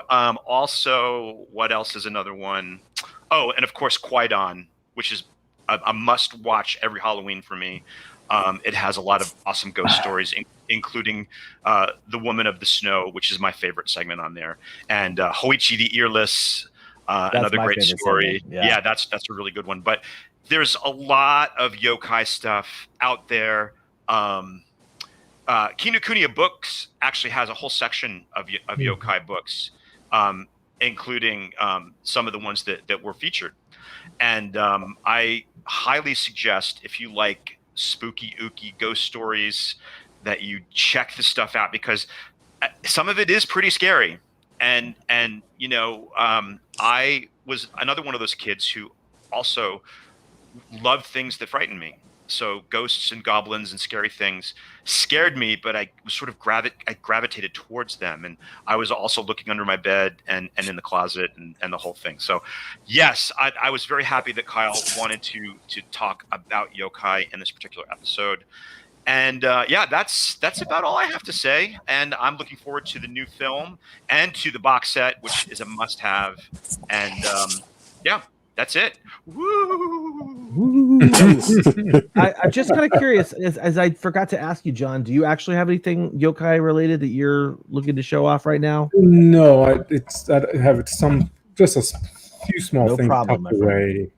Yeah, that's all good. No worries. So I'll just go ahead and I'll show off some stuff I got. See if I can do the yokai proud. Number one, this killer shirt from Holy Mountain Printing.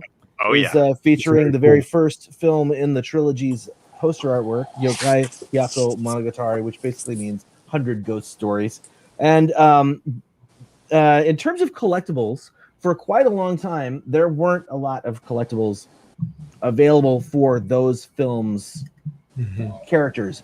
Now, I'm saying this as a man in today's society, collector society, looking to get collectibles in the yokai realm. But really, back in the day, I don't know how old they are, a company called Nito actually released a whole bunch of yokai figures that are quite expensive if you're going for the vintage look. I, however, am not. So the oldest figure that I own, and I'm actually not even sure if it shows the copyright or the production date on it, but is from the second film, Spook Warfare. This is a bear model. That's the company. Bear Model created this this character whose name I can't remember, but he's like a fox, and he goes sucks in a bunch of air into his belly, and his belly turns big and bulbous and acts like a crystal ball. In the film, really weird, but also somewhat steeped in. I think he's a fox, so I think he's somewhat steeped in that stuff. He's also, like I said, from Spook Warfare.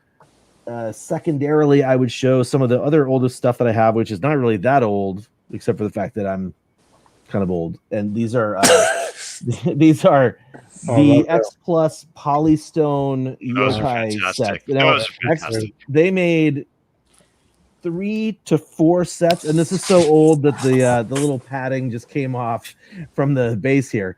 But yeah, they made these sets, and they each come with, I think, 3 yokai. Nice. Except the little Dai logo. It's hard to see. Dai logo right there on the yeah, I base. I see it. And yeah, so they're really nice. They're really well sculpted, but they're teeny tiny, you know. And in fact, the one I have the X Plus I have of this figure of this character, he's got a sword, and along the lines, like I bumped into it, and so the sword broke, so I had to like re-glue it, so it doesn't look like a nice straight sword anymore. Anyway, moving on though, I should probably mention Sun Guts. I probably already did mention Sun Guts when we talked about Yokai before. Matt Alt mentioned Sun Guts because they produce these figures that are directly from the Hyakiyago Demon Parade stuff. So this is a weird creature. And to sort of piggyback on what he was showing with the Kurata stuff, while this figure was made by Sun Guts, I actually do have that character represented in a card form. Wow. Nice. Super cool. Secondary card. Yeah. So Nice. I just wanted, it's like I've been collecting this stuff for a long time. I finally get to show off some of it. So Sun Guts, they made this guy, they made this Kappa, and they do these, like these are Sofubi, so they do them in different colorways. This is a Nurayunhon, which I think I'm butchering that name. And then last but not least from Sun Guts is this crazy cool, oh no, that's not all. It's like a dragon bell thing with the turtle shell. And then this one is the last but not least one. This actually is a bell. The yokai element is a bell. This is like the part that you smack, and then this is the opening, and it's for a temple. Fantastic. I absolutely love these things. Okay, last but not least, definitely not last. This is a tiny little tanuki. Oh, yes. Now, David has another tanuki like this, but he's got the glowy version, I think. I do. Yes. So there's lots of different versions of these that you can get out there. This was actually created by an artist named Konatsu, and it's showing off this very, very famous tale of a tanuki that hides in a monk's hut when the monk is cooking, and he turns himself, because they're shapeshifters, the tanuki turns himself into a pot, and then the priest realizes something's up, and he puts the pot on the fire, and the tanuki goes and runs away. And that's like a really classic yokai tale. Absolutely. I love that stuff. You saw the Karakasa here from that X Plus piece, but I also have the Tomy version. Oh, neat. Which these were produced by Marusan, actually. I talked to him. He was thrilled when I was like, oh my gosh, you produced these? Because I had some of them on it. Eiji Kaminaga is the guy I'm talking about there. And last but not least, these are two of the more independent produced pieces that I own. Number one is this, I think it's Kurafumi. I'm probably saying that wrong. I love that. This was made by a company called Mighty Jacks. If you follow Peter Santamaria's stuff, they're the company that's making his Daruma. Yes. And then I cannot remember who made this, but I've showed it off before. This is something I picked up in Japan. Wow. It's a classic Japanese yokai tale turned into one or two, I think, tales turned into one figure. So you've got this Chochinobake, the lantern ghost at the bottom, and coming out of the lantern is it looks like Oiwa, but she's got tattoos all over. What in the world? Yeah, dude. This is that's gorgeous. on my list, man. That is way up there with the Science Patrol headquarters, man. I love that piece. The funny story about that is I just walked into one of the special Mandarakes, kind of like bumming around, looking through the cases. I was like, oh, this beauty needs to come home with me.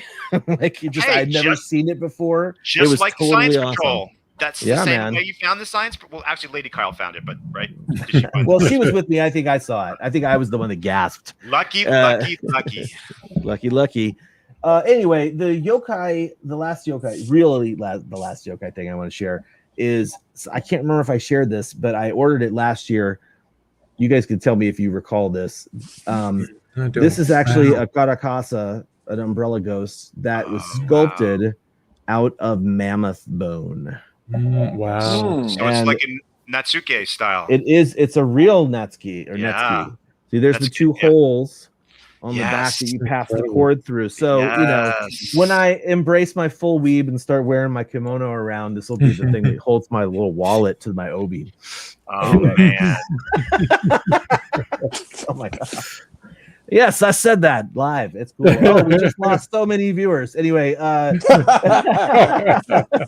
thank you seriously though to the people who are still watching and they're hanging out. Thank you for hanging out through that segment. That does wrap up the Yokai segment, and it is high time that we fired up our intermission, took a little break, and come back with our chatter about the 50th anniversary of Godzilla versus Hedorah. See you in I think it's almost 3 minutes long.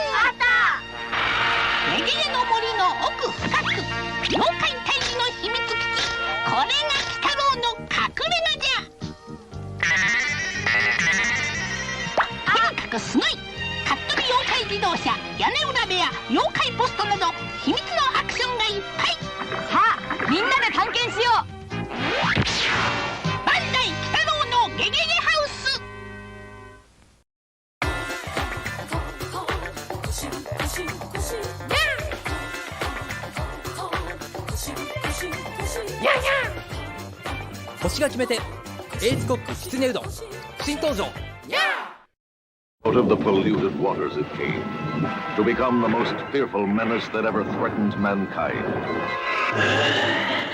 Feeding, growing ever more deadly on Smog, only one force dared stand up to its overpowering evil. Godzilla! Godzilla versus the Smog Monster. Will Godzilla, man's friend, be vanquished?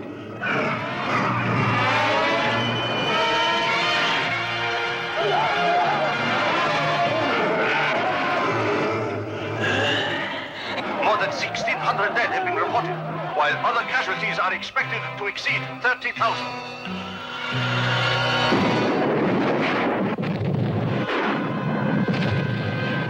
The main storage tank of the Chapin Oil Company has exploded.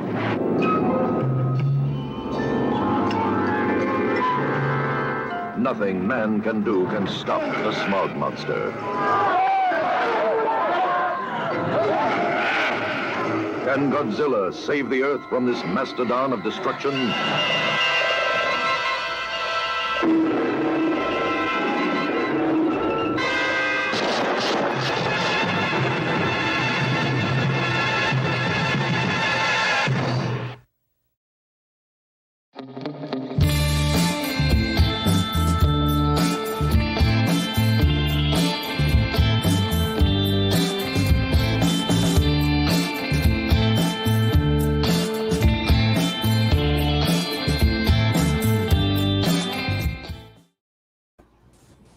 Hey, we're back. Oh my goodness. How's it going, everybody? Look what happened. Oh my goodness. That's right. Something has definitely happened. David, what's going on there with you? I don't know. I went to the bathroom and I came back and this is what I found. I mean, she's definitely not happy now. I guess she was. We didn't do her justice in our talk about yokai, but she's going to haunt me for the rest of the day now, I think. So the yokai segment wasn't long enough. Yes, it wasn't long enough. That's exactly what it was. She wanted more. All right, so this actually we've got a surprise segment happening now, and that is where we're going to kick things over to Leslie, where he's going to do. We have show and tell earlier in the show. Now he's just going to show off. Yeah, pretty much, because I couldn't really show this guy during my show and tell for obvious reasons. And of course, ladies and gentlemen, he is finally here.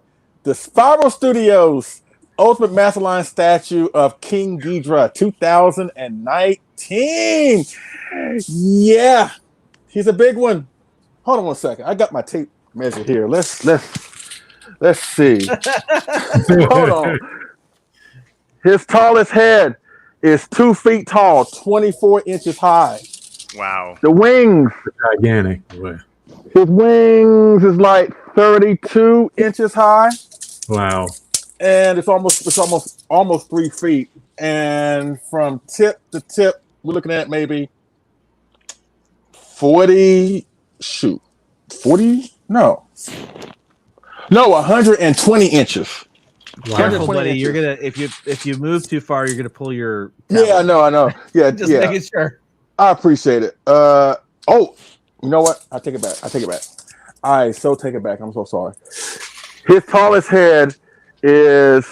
I read it wrong. Is that 60 centimeters tall? Wow.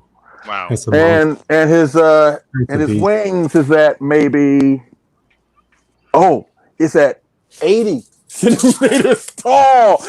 By far, this is the biggest collectible to make its appearance here on Collect All Monsters. And we have been asking for this. We've been waiting for it, and it's finally here. For those for pre-order, definitely going to be able to see a ride.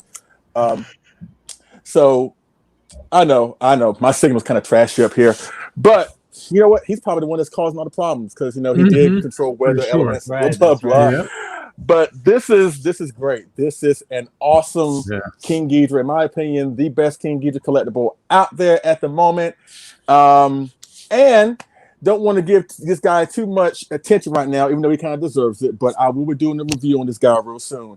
But before we went live, Spiral Studios actually announced that they're going to be doing a 35 centimeter vinyl line of the monsters from the Monsterverse.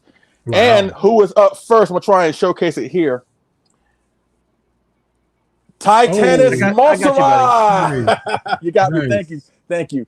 The larval form of Mothra, and from what I understand, the standard's going to have her in a passive version, and the deluxe version, is going to be like in a fierce version, where Mothra was pretty much a badass and just attacking people somewhat. So this is great. So 35 centimeter vinyl figures of Mothra, of Rodan. Wow. You know they're gonna do a Godzilla. I don't know if they'll do a King Ghidorah since we got the gigantic version here, but I think a 35 centimeter version of Monster would pair well with this version of King Ghidorah, and especially if they do a 35 centimeter Rodan 2019, he would look so perfect alongside King Ghidorah. And now I feel bad because I got the S Plus Rodan coming, and now I don't want that anymore. Wow. But this is great. This is great. So I wanted to show some love to King Ghidorah. Thank you again to Spiral Studios. Thank you again to Ash Siri, AJ Russo from Kaiju Live. Y'all have done a phenomenal job with every single thing about this King Ghidorah, including crappy Kevin up here. So that's it. So that is it. Phenomenal. That's it. Look at this. This is the 35 centimeter Hedorah, and he looks like a freaking Defo-Real compared to King Ghidorah. But yeah, that's great. Yeah. That's awesome. Wow. Thank you, Kyle, for allowing me to show this guy off. Thank you. Absolutely. Well, I got to ask you, dude, just because I watched that. I didn't watch your unboxing live, but I watched it after the fact, and I was like, whoa. What are you going to do with the box, the ginormous box that came with that Ghidorah figure? And I wish I had an answer for that question, but I really don't. I really haven't figured out where I'm going to put this guy just yet, because this is where I do most of my reviews anyway. And I'm have to keep it here. Now, this thing weighs 50 pounds, legit, and 50 pounds, big and delicate that this figure is. You have to handle it with, in a way, kind of with kitty gloves. You know what I'm saying? So I'm not going to be moving this guy too often. You really shouldn't, quite frankly. Just find a place to put it and set it there, kind of like a couch or a refrigerator. So I haven't figured out where I'm going to put it yet. I am going to keep the box, obviously, because the box is awesome.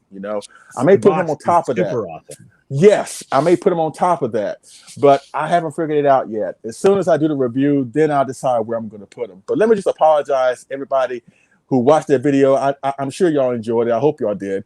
But if I gave y'all cardiac arrest because of the whole wing thing, I am so sorry. Because I had so many people come up to me, or just messaging me saying, like, dude, I was about to have a heart attack when you when the thing started like to shift a little bit and you heard that thing fall down. And it wasn't King Ghidorah, it was another figure of mine. But again, if y'all almost went to the hospital because of me, I am so sorry. I really am. But he's worth it. He's worth it. He was worth the money. And for those who may not be satisfied with this figure, and honestly, I don't see how you cannot be satisfied with this figure. For what I understand, this is a one and done thing. They're not planning on reissuing this guy, at least anytime soon. So if you got one, want to look like you want to get one, you're good. But if somehow, some way you don't like it, I'm sure there will be an army of people with money ready to buy this thing off of you. Because I said before, this is, in my opinion, the best King Ghidorah figure ever, in my opinion, especially from the MonsterVerse, and the fact that this was the first release from Spiral Studios. A lot was riding on this release. A lot was anticipating about this release. And then, as I said in my unboxing video, you never have a second chance to make a good first impression. And in my opinion, they did an outstanding impression. So from now on, my three go-to companies when it comes to collectibles is X Plus, Roto Kaiju, and Spiral Studios. And once again, be on the lookout for that new line from the MonsterVerse, the 35 centimeter Titans of MonsterVerse. I think that's what it's called right now. So I'm looking forward to see what else Spiral Studios may be cooking. But as you can see here, they are swinging for the fences, and they've done a great job with this first release of the gigantic size Spiral Studios 2019 King Ghidorah. Yes. Right on, man. Thank you. Greg just asked if is it vinyl or is it resin? It's resin. That's why it weighs 50 pounds, and that's why I have this this stand here, because it's meant to stabilize King Ghidorah. Because once again, everything about this figure is big, obviously, and it's heavy. So you really need this. Now he can stand without it, but as much money as I paid for this, I don't want to come home one day and find him in 1,000 pieces. No. You know what I'm saying? So I don't want to do that. So this is the this is the firmly stabilized the figure, and I've had this figure going on 3-4 days, and I haven't really touched it at all. And as you can see here, it's not moved. So as long as you keep it in a stable place where nobody's gonna be touching it or bumping into it, as you can see here, it's doing a great job standing on its own, even with the knee stand. So y'all gonna love it. Those who did pre-order it, y'all gonna love it. That's all I got to say about that. Almost Ian 1101 asks, how are the heads? The heads are great too, because everything is pretty much magnetized, kind of like the KOC kit that I showcased earlier. Every head is head on by magnets, and it's seamless. You could hardly really tell the seams on this thing. I know that's kind of a big thing with some collectors. It's not really for me, but as you can see here, everything fit perfectly. Everything fit into slots perfectly. There's no really seams or anything like that. The only thing I will suggest is, like, when you get this figure, please be mindful of the wings, because of the vinyl wing tips. Now, if they do happen to come off, you can just insert them back in. Apply a little super glue and insert them back in. But as you take out every individual piece, because it comes in like, I think, 6 or 7 pieces, 2 wings, the 3 heads, the main body, the tails, and the stand here. But be very careful when you handle the wings, especially with the wing tips. And like I said, if they do happen to come off, it's not going to be like a catastrophic breakage. You just put it back into the holes, into the slot. Like I said, apply a little super glue first to put it in the slot, and you'll be good to go. But once again, this is perfect. They have done a phenomenal job, an outstanding job. This was my most anticipated figure release of this year, 2021, more than the gigantic 54, more than the Favorite Sculptors line Rotor 56. This was the guy. This was it. And I can honestly say they have really exceeded all my expectations and made me more of a fan of Spiral Studios. So, right on. Very cool, man. Thank you very much. Very, very cool. All right. So let's go ahead and let's smog them if you got them. And let's talk about this movie that's celebrating its 50th anniversary this year and this month. Godzilla versus the Smog Monster, aka Godzilla versus Hedorah. And I just out of curiosity, because we haven't really talked about the movies so much. The 4 of us haven't talked about the movie so much. Just quickly, like, each of you, where does this movie sit in your pantheon of kaiju movies? Like, how well do you enjoy or disenjoy Godzilla versus Hedorah or Godzilla versus the Smog Monster? Leslie? I love this film. It's not in my top 10, but I do love this film, and I do think it's a crime that people automatically just dismiss it because it is weird and it's kind of out there. But I think a monster like Hedorah, it's kind of hard to do it in a Shira Honda-ish type of movie, but around this kaiju. you need a movie that's out there and unorthodox and out of this world to feature this monster or a monster like this. And in my opinion, Hedorah, I mean, say what you will about the great villains that Godzilla has ever faced over the years. And he has faced some tough opponents. Space Godzilla, maybe Mecha Godzilla 93, maybe. The MonsterVerse King Ghidorah is one of them. But I think in the top three, Hedorah has to be in that conversation. Definitely. This Hedorah, not the one that made the cameo in 2 seconds in Final Wars. We ain't talking about that big piece of crap. We're talking about this good piece of crap. This, in my opinion, was, the probably the toughest opponent that Godzilla ever faced in the Showa period. I said this many times before. When I first watched the movie and Godzilla is almost drowned in that liquid pit, I actually cut the movie off because I actually thought that Godzilla was going to lose, and I didn't want to see that happen. Yeah. I cut it off, and I was trying to get. And my mom was like, "It's just a movie." I was like, "No, it's Godzilla. He needs to win." Like I took that thing real seriously, and I finally got the courage to put the movie back on again, and then it took a lot of punishment on Godzilla's part, but he did win with some help from us. We got to pat ourselves on the back a little bit. But the fact that you can tell by the end of this movie, Godzilla earned his victory fighting this monster. His eye is gone. His hand is burnt to the bone. He's suffering from sulfuric acid fumes or whatever. You can tell, especially during the 70s films, Godzilla earned his victory over the opponents that he fought. Yes, he and did. I can also say when it comes to the 70s, maybe overall Showa-wise, I think Hedorah was his toughest opponent. But I still love the movie. I really do love the movie. It really is. David, where does this sit for you, man? This one sort of hovers around my top 10. I loved it as a kid, but I always knew in the back of my mind that it was a departure from the rest of the series because it was so different. Yoshimitsu Banno did something very unique in the Godzilla series that was never really replicated as far as I'm concerned. He used animation. There's elements of horror in there. There is interesting characters that you actually care for.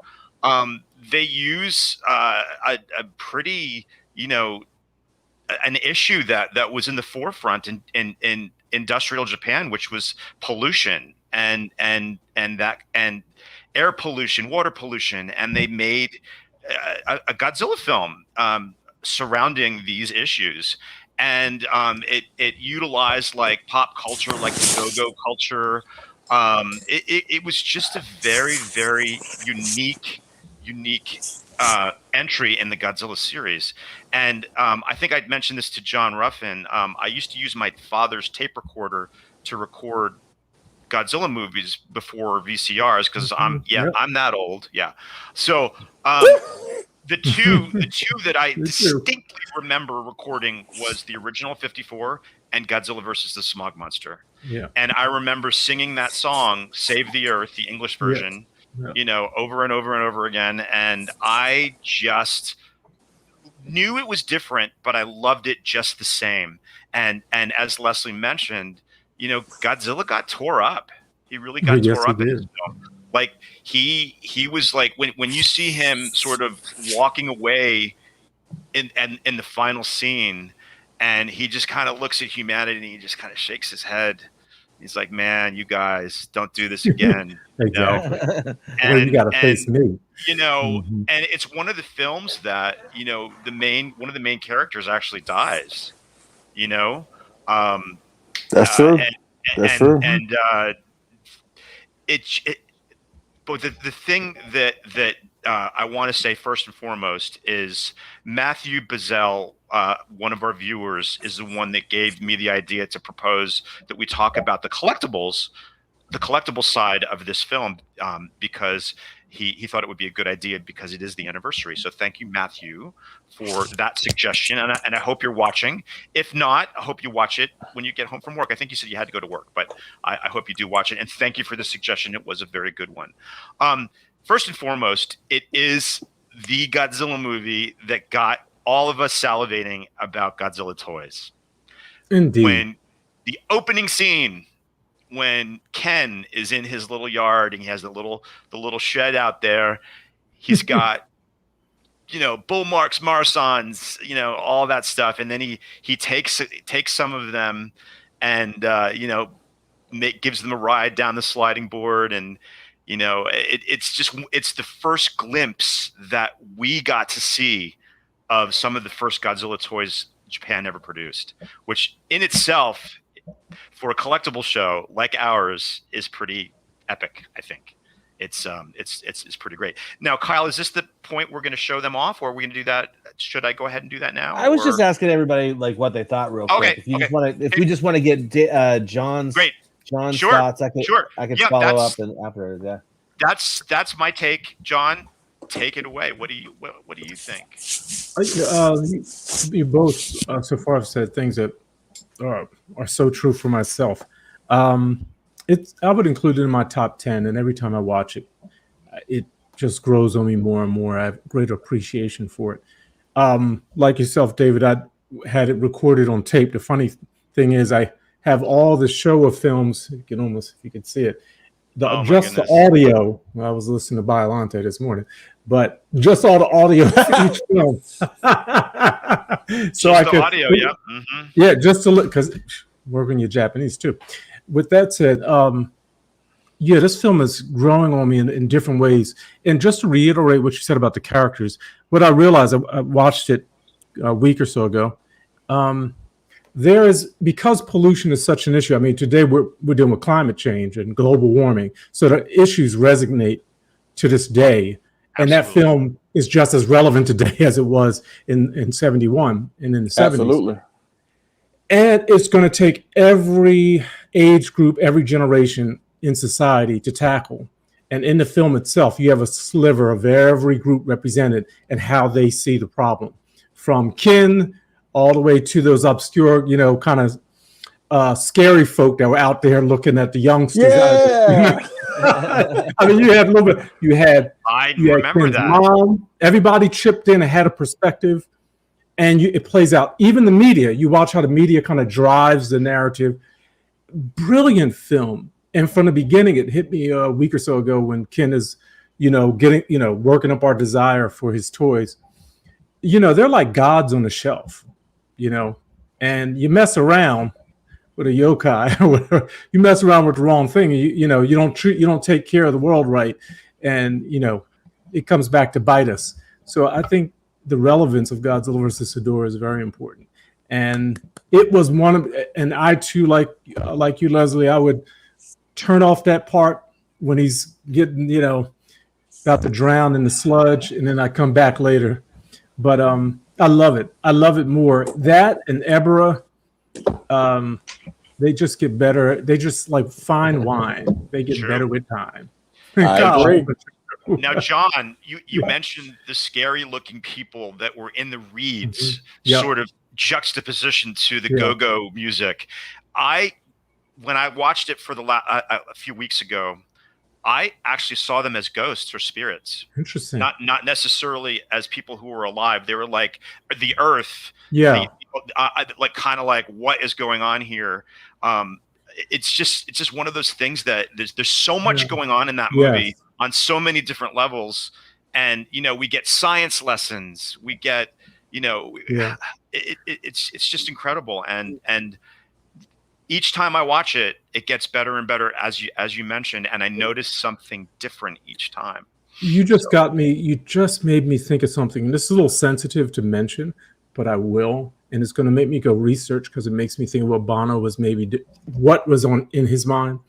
But those folk that he showed, this scary, I wonder who they represented or what, it makes me think of the Brakumon in Japan, that group that are outcast based, their ancestors did things, whether it was, funeral, dealing with bodies or whatever. If they represented that segment of Japanese society in any way. So now you got me. I have a feeling they're just supposed to be the older generation, because everybody represented in the party vibe on that mountain is supposed to be the younger. That's generation. true. Yeah. Yeah, that's true.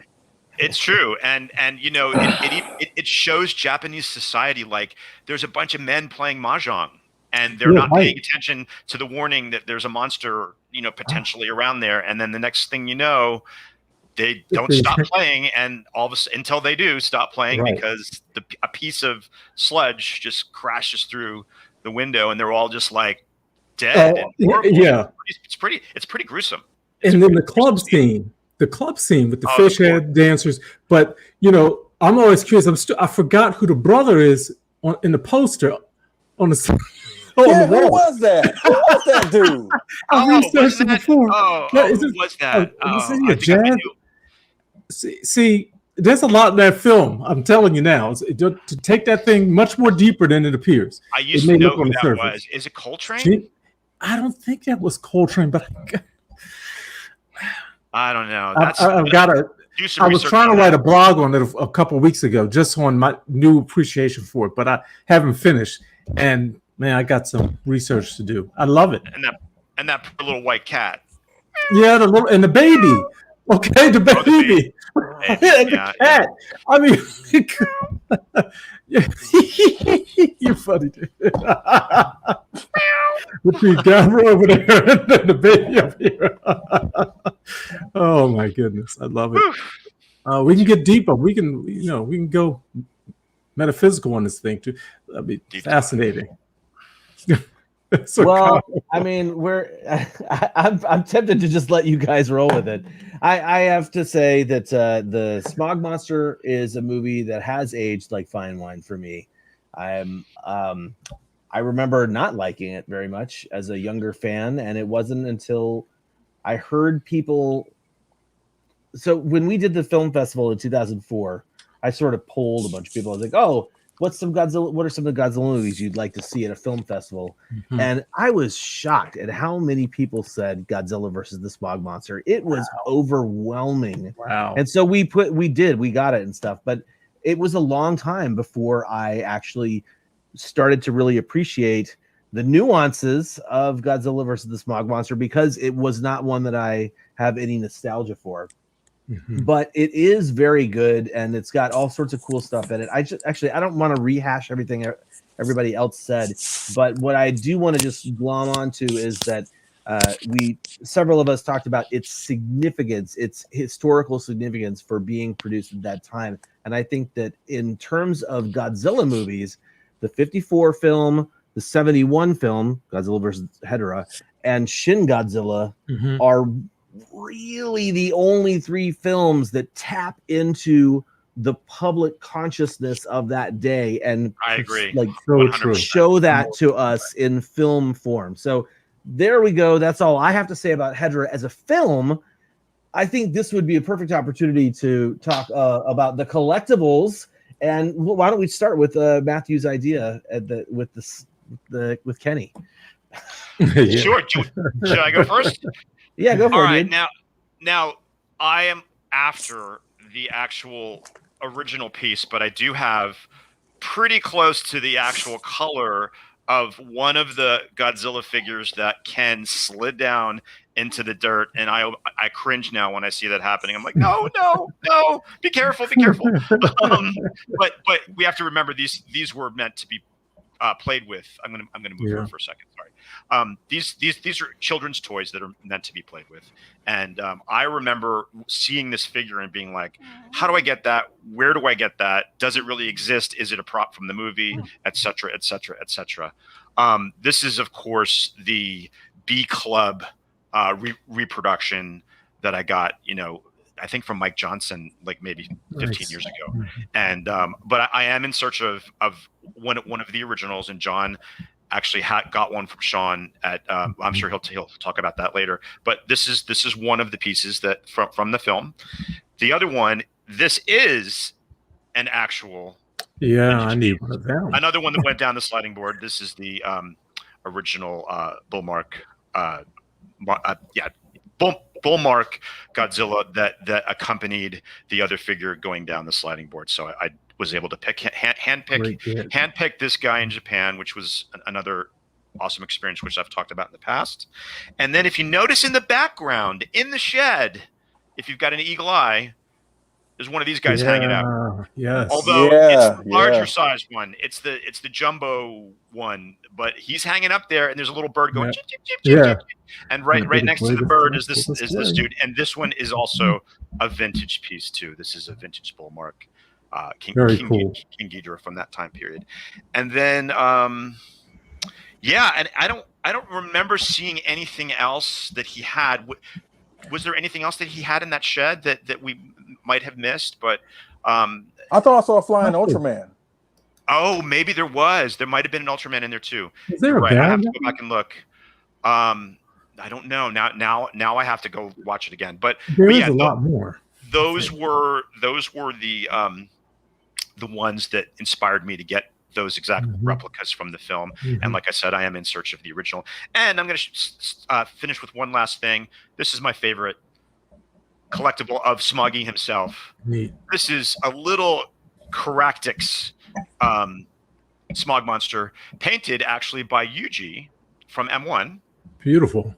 And I got this from Diane Dougherty of Clawmark Toys. This was part of my payment for helping her sell some stuff at G-Fest. So I just love him. He's really cool. It's like the second form, sort of the froggy reptilian form, but he's kind of standing upright. So I just love the very vibrant, bright colors of him. And there's so many different iterations of Hedorah and all his different forms. Very popular in Japan. That's why we see so many of them. I was lucky enough to see Andy Peters' collection. And it is pretty damn impressive because he's got everything. Not only does he have everything, he has multiples of everything. So if you're in the Seattle area, definitely look him up and see if he'll let you go check out his Kaiju Cave. But that's it for me. So I guess go down to over to Mr. Chambers, right? Well, that's the thing. I don't have any of the toys that Ken have, nor do I have a desire to get any of them. They look cool, don't get me wrong. It's Hedorah. Hedorah is the one that gets my attention. You know what I'm saying? Of course, I'm an avid X Plus fan. I think you kind of know that, maybe. So I have pretty much every single X Plus version of Hedorah. I have the original 30. Actually, this is the reissue with the red light up eyes, and my battery pack is buried all the way over there. So you got to take my word for it. I got the soft crawling version of Hedorah. I have the landing version, and I have the 25 centimeter final form of Hedorah. I have the Rick. I think Kyle has it. He's about to showcase that in a few seconds. That has the alternate arms, the eye patch, and the multiple light ups and the glitter. Awesome figure. But I think out of all of them, this is my favorite. This is just perfection. This is just, nothing against the other Hedorahs because they're all awesome too. But I think this one I don't think gets enough credit for being so awesome because it is awesome, especially with the light up eyes, whatever. Now I know people are sick to death with light ups, but I've always said a light up for the right monster, for the right circumstances, will actually be a great thing. And this light up here is a great thing because not only does his eyes light up, the crack of his head lights up too. Oh, nice. Yeah. So once again, I'm sorry about the battery pack being buried over there. I should be more prepared, but once again, take my word for it. But this is my favorite Hedorah collectible, and he is amazing. So with that being said, I'm gonna kick it over to my main man down in Philly. What you think, John? I'm right there with you. I love what X Plus has done with Hedorah. Every one they release. This is one of my favorites. Only one I could really get to this today. Just magnificent, as you said. The detail is amazing. I wish I did have the light up version and that squishy, soft one kind of that they released. I regret not getting that. Those are cool. That's the one that I have. I've got the squishy one. Oh, you do, man. Final form squishy. Yep, I got him. I wish X Plus would make a flying form. They should. They might. Never know. Way overdue. If not, Spiral Studios could do it. Yeah, and the Rick Spiral Studios could do it. Yeah, I know. You hear what this guy is saying, G? I'm telling you right now.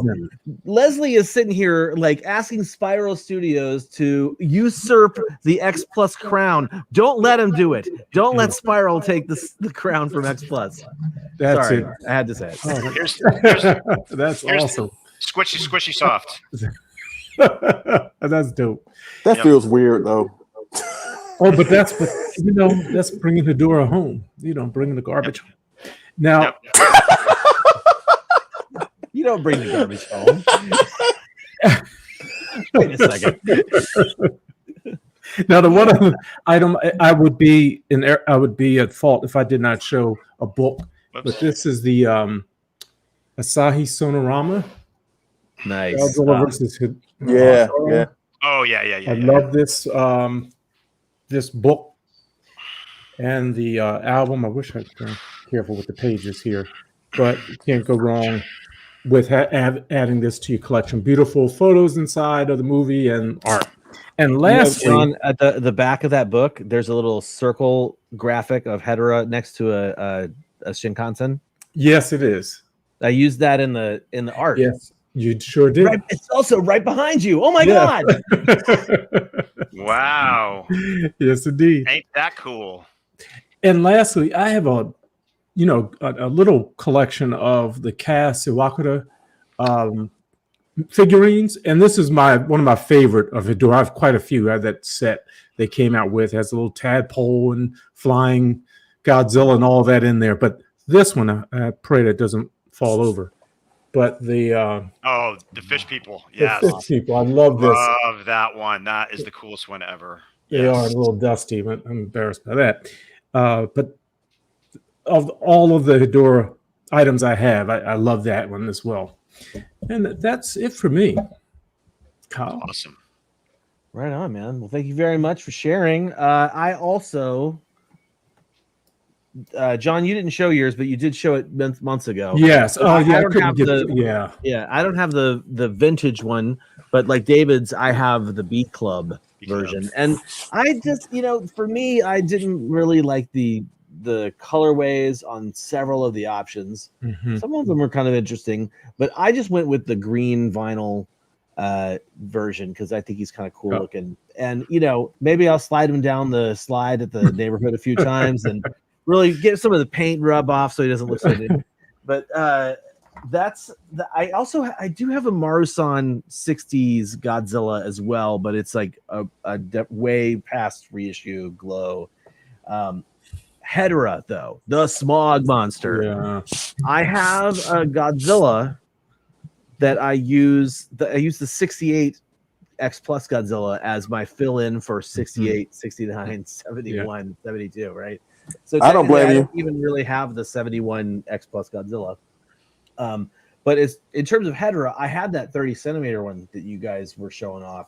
Gorgeous figure. A really standout piece in the collection back when I had it. But when I sold off all my 30 centimeter figures, I went with the I had to go with the 25. And man, the Rick version is so amazing. And yes, many people should be sick and tired of the sick and tired of the light ups. But this light up is not just an on and off kind of thing. There's two settings. There is an on where it's always on, but then there's this setting which is like glowing, pulsating, just perfect. That's so cool. The soundtrack. I accidentally left it on one night, all night long, and I came back in the room the next morning, and these glowing red lit up. And they didn't scare me, probably, but definitely. I'm glad it's still working. Also, Leslie mentioned that there's glitter in the vinyl. Glitter. Cool. Pretty cool piece, and I really do like it. I'm kind of surprised I don't have more Hedorah pieces, but you're going to see them pretty much all. This is the Clear Guts reissue. Oh yeah, that was fantastic. Yes, of a Marmot figure, I should say. That's the original is Marmot, and it's something that represents artwork created for some of the Sonorama things that John was showing off. Yep.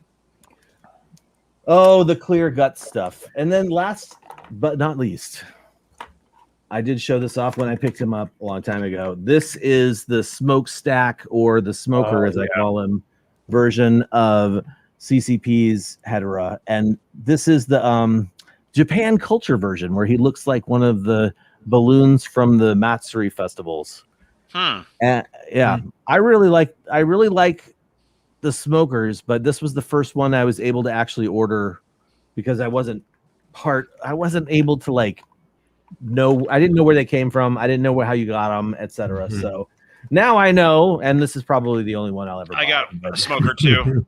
Yeah. Oh, that was cool. Nice. Let me give you the Just a colorful smoker. I just had to have one. You know, Andy's got like all of them. You know, the ones, all the blingy ones, and there's actually one that's like the fuzzy dice or whatever.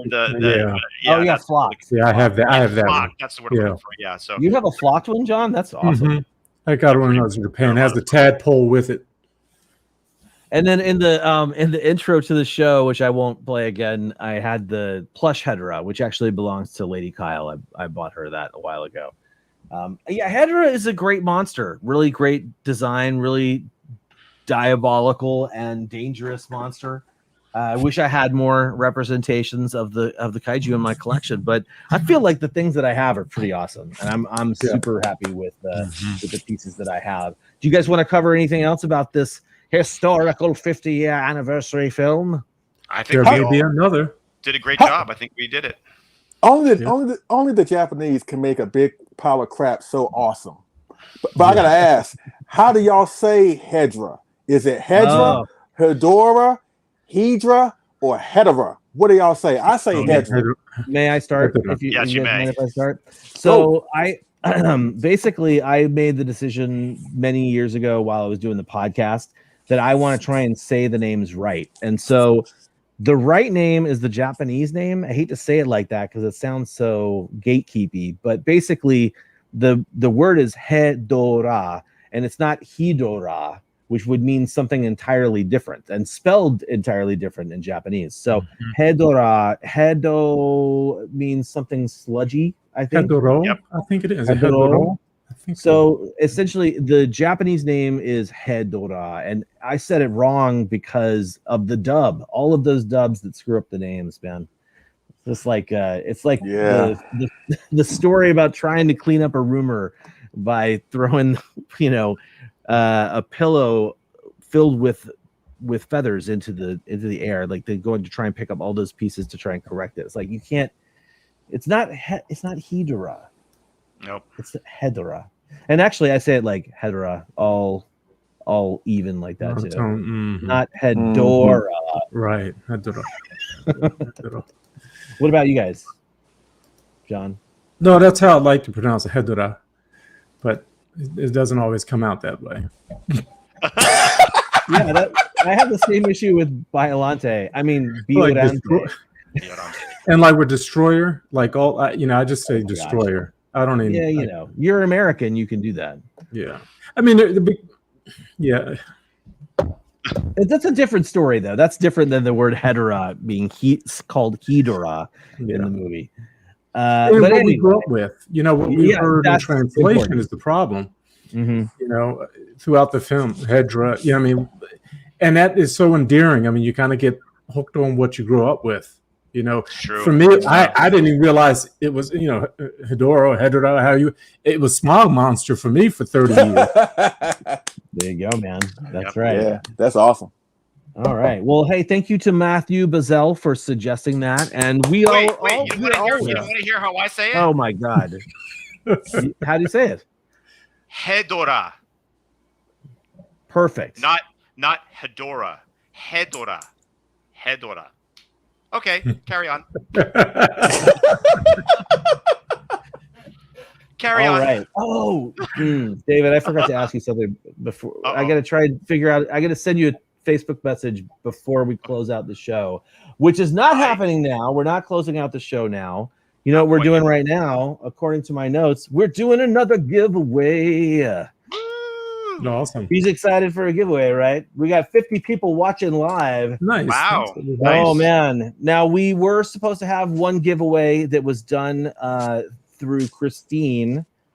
She is not here, unfortunately. So what we're going to do is we're going to we've reached into the vat of molten kaiju goodness for giving stuff away. And I've pulled out the SH Monster Arts Mothra and Rodan from 2019. Nice. This set we will send to one lucky winner, And I'll tell you guys how you enter right now. Ooh, do I still have that banner up? So I can just do that. Yeah. If you want to win this, in the comments, type in hashtag I want it. All one word, all lowercase. Do that right now, because we're not going to give this away just yet. We're going to do the Monster Showcase. And then when we come back from the Monster Showcase, we'll use the giveaway tool to pick a live winner. So once again, please write exactly what it says down there. I want it in the live comment, as so many people are doing, making me real proud. You guys are awesome. Let me get this banner off the screen, and we can introduce the Monster Showcase for this month. David, you want to do that? Sure. This month was showing photos of your favorite kaiju collectibles on vacation. I know a lot of us need a vacation. Kaiju needs vacation too. Right. You know, Leslie didn't bring kaiju on vacation. He brought kaiju home from vacation. Yes, he did. So he did it kind of the opposite way. But hey, whatever works. So without further ado, let's see Kaijucation photos by you awesome people.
Yes.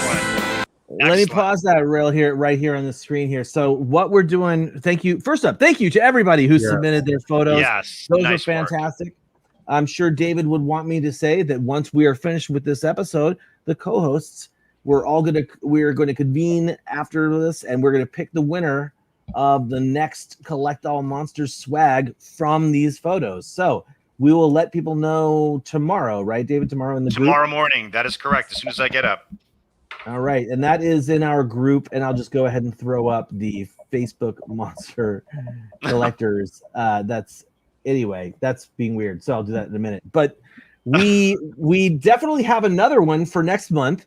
And because so many companies are coming out with figures that just blow away the 30-centimeter mark, X Plus with their Gigantics, Omega with their other gigantic stuff, Spiral Studios, Prime 1 Studios. This next month is all about going gigantic or going home. And so we want you to use the hashtag GGOGH, because go gigantic or go home. It's just too long. So make sure to post online, Facebook, Instagram. Those are our two biggest places. If you're going to post in Facebook, post them in the group, because that helps David collate everything. If you're going to post on Instagram as well, this information is valid. Make sure to use the Collect All Monsters hashtag and, of course, GGOGH. And that is going to do it for this particular Monster Showcase. Thanks, everybody. Hey. Who is ready? Yeah. Let's see. We've got a bunch of people. That's right. We got a bunch of people who have entered to win. So let's share the screen, the giveaway tool, and let's fingers crossed this works, right? So here we go. Collect those comments. Ooh, 20 entries. I like it. You guys ready to draw? Let's do it. Who's gonna be the winner of this Mothra and Rodan set? I did happen to look up what the street price was on this at the moment, and whoever's gonna win this, Tia Cat. Tia Cat. You know what? I don't know who you are, Tia Cat, but thank you for watching. Congratulations on winning. Outstanding. And what I would like you to do is send me a message. Man, I'm on Facebook, Kyle Yount. We have the Collectible Monsters group as well. It's because I'm not familiar with you. What I would say is if for some reason you're not connected with us, then please send me an email. You can send it to kyle.yount@gmail.com. Let me know that you are the winner, and we'll get it figured out and send this gorgeous set of Mothra and Rodan from King of the Monsters to you. And congratulations. Congratulations to you, Cat. Congratulations. Thank you Nice for work. playing. All right. Well, guys, that's going to do it for this particular episode of Collect All Monsters. Thank you all for watching live. I hope that the people who we threw up on the screen are happy that they got interacted with. And we definitely will have another episode coming next month. That's what I meant to do. I meant to ask you privately, David, before this, but we're just going to do it. We're going to hash it out right now. Let's do it. David had a killer idea of something we could do in the group. And I jokingly am calling it Kaiju Collectors Drinking. Oh, man, I forgot what it's called already. It was so like, good. What was it? Kaiju Collectors. Collectors who enjoy kaiju drinking coffee is I think what it was. Yes, something like that. It's a something to play that effect, on the Jerry Seinfeld show. But essentially what we want to do in the group is we want to set up some special streams where we have a sign up. People will reach out to us if they want to be part of it. And we basically have just a chit chat episode on a Saturday towards the end of the month. And we'll probably do these like once every other month or once every few months. But we're going to be doing one at the end of August here. It should be a lot of fun. But I wanted to make sure we mentioned that. Yes, it's I forgot to do those it. Yep. Yeah. And it's basically all of you guys in the chat room who've been loyal viewers and want to be a part of the show. We can just like talk about movies, talk about collectibles, talk about anything really, and just be a part of the show and get to know each other a little bit better. So let us know what you think about that idea in the chat or actually in our Facebook group. I'm sure we'll be posting more stuff about it in the Facebook group in the coming weeks or days or whatever. But we all think it could be really fun. You could chat with Leslie and ask John about his book collection, and we could go dive deep into yokai, all kinds of fun stuff. So anyway, we're all looking forward to doing that with all of you guys, and I hope that you're into it as well. Thanks for bringing that up, Kyle, because I forgot. Absolutely. I definitely want to do, we want to continue to do more things to make being a fan and a viewer of Collect All Monsters more than just sitting down and watching a monthly show. So thanks to everybody who watches live. Thanks to everybody who is in our group and hangs out. Can I say something about the group real quick? Oh my gosh, the amount of people who are doing live unboxings, like high fives. It's amazing. Yes. All of you. You down there? Yes, you there? Yep, all of you. You all deserve it because it takes I don't know. I don't want to say it takes an extrovert, but it takes sometimes getting into your own head and being like, okay, how am I going to do this to actually put yourself out there? And we've had just some really cool stuff coming into people's houses, and I just want to encourage that. Keep doing the live unboxings. Please. I promise I will too. Me too. And I need to stop talking. I'm waxing poetic for no reason. We need to close out the show, and so I'll take Christine's role here, and I'll say, don't keep us a secret. If you know people that like kaiju or like kaiju collectibles, share Collect All Monsters with them and help us take over the world. John? Oh, if you're not catching us live, please check us out later on YouTube and leave us a comment. Let us know what you thought of the show. I'm going to switch mine up a little bit. If you want this conversation to continue, please sign up for our Kaiju Coffee Chat, whatever Kyle said, and we can continue this conversation live with all of us together. So, yeah, do that. Leslie? Thank you for watching the show, everyone. And remember to subscribe to the channel and hit that like button if you enjoyed watching the show today. Yes, yes, yes. Yes. All right. Well, until next time, our planet may be doomed, our Earth devastated, the monsters are in revolt, and civilization is in chaos. We must unite and collect all monsters. monsters. See you guys.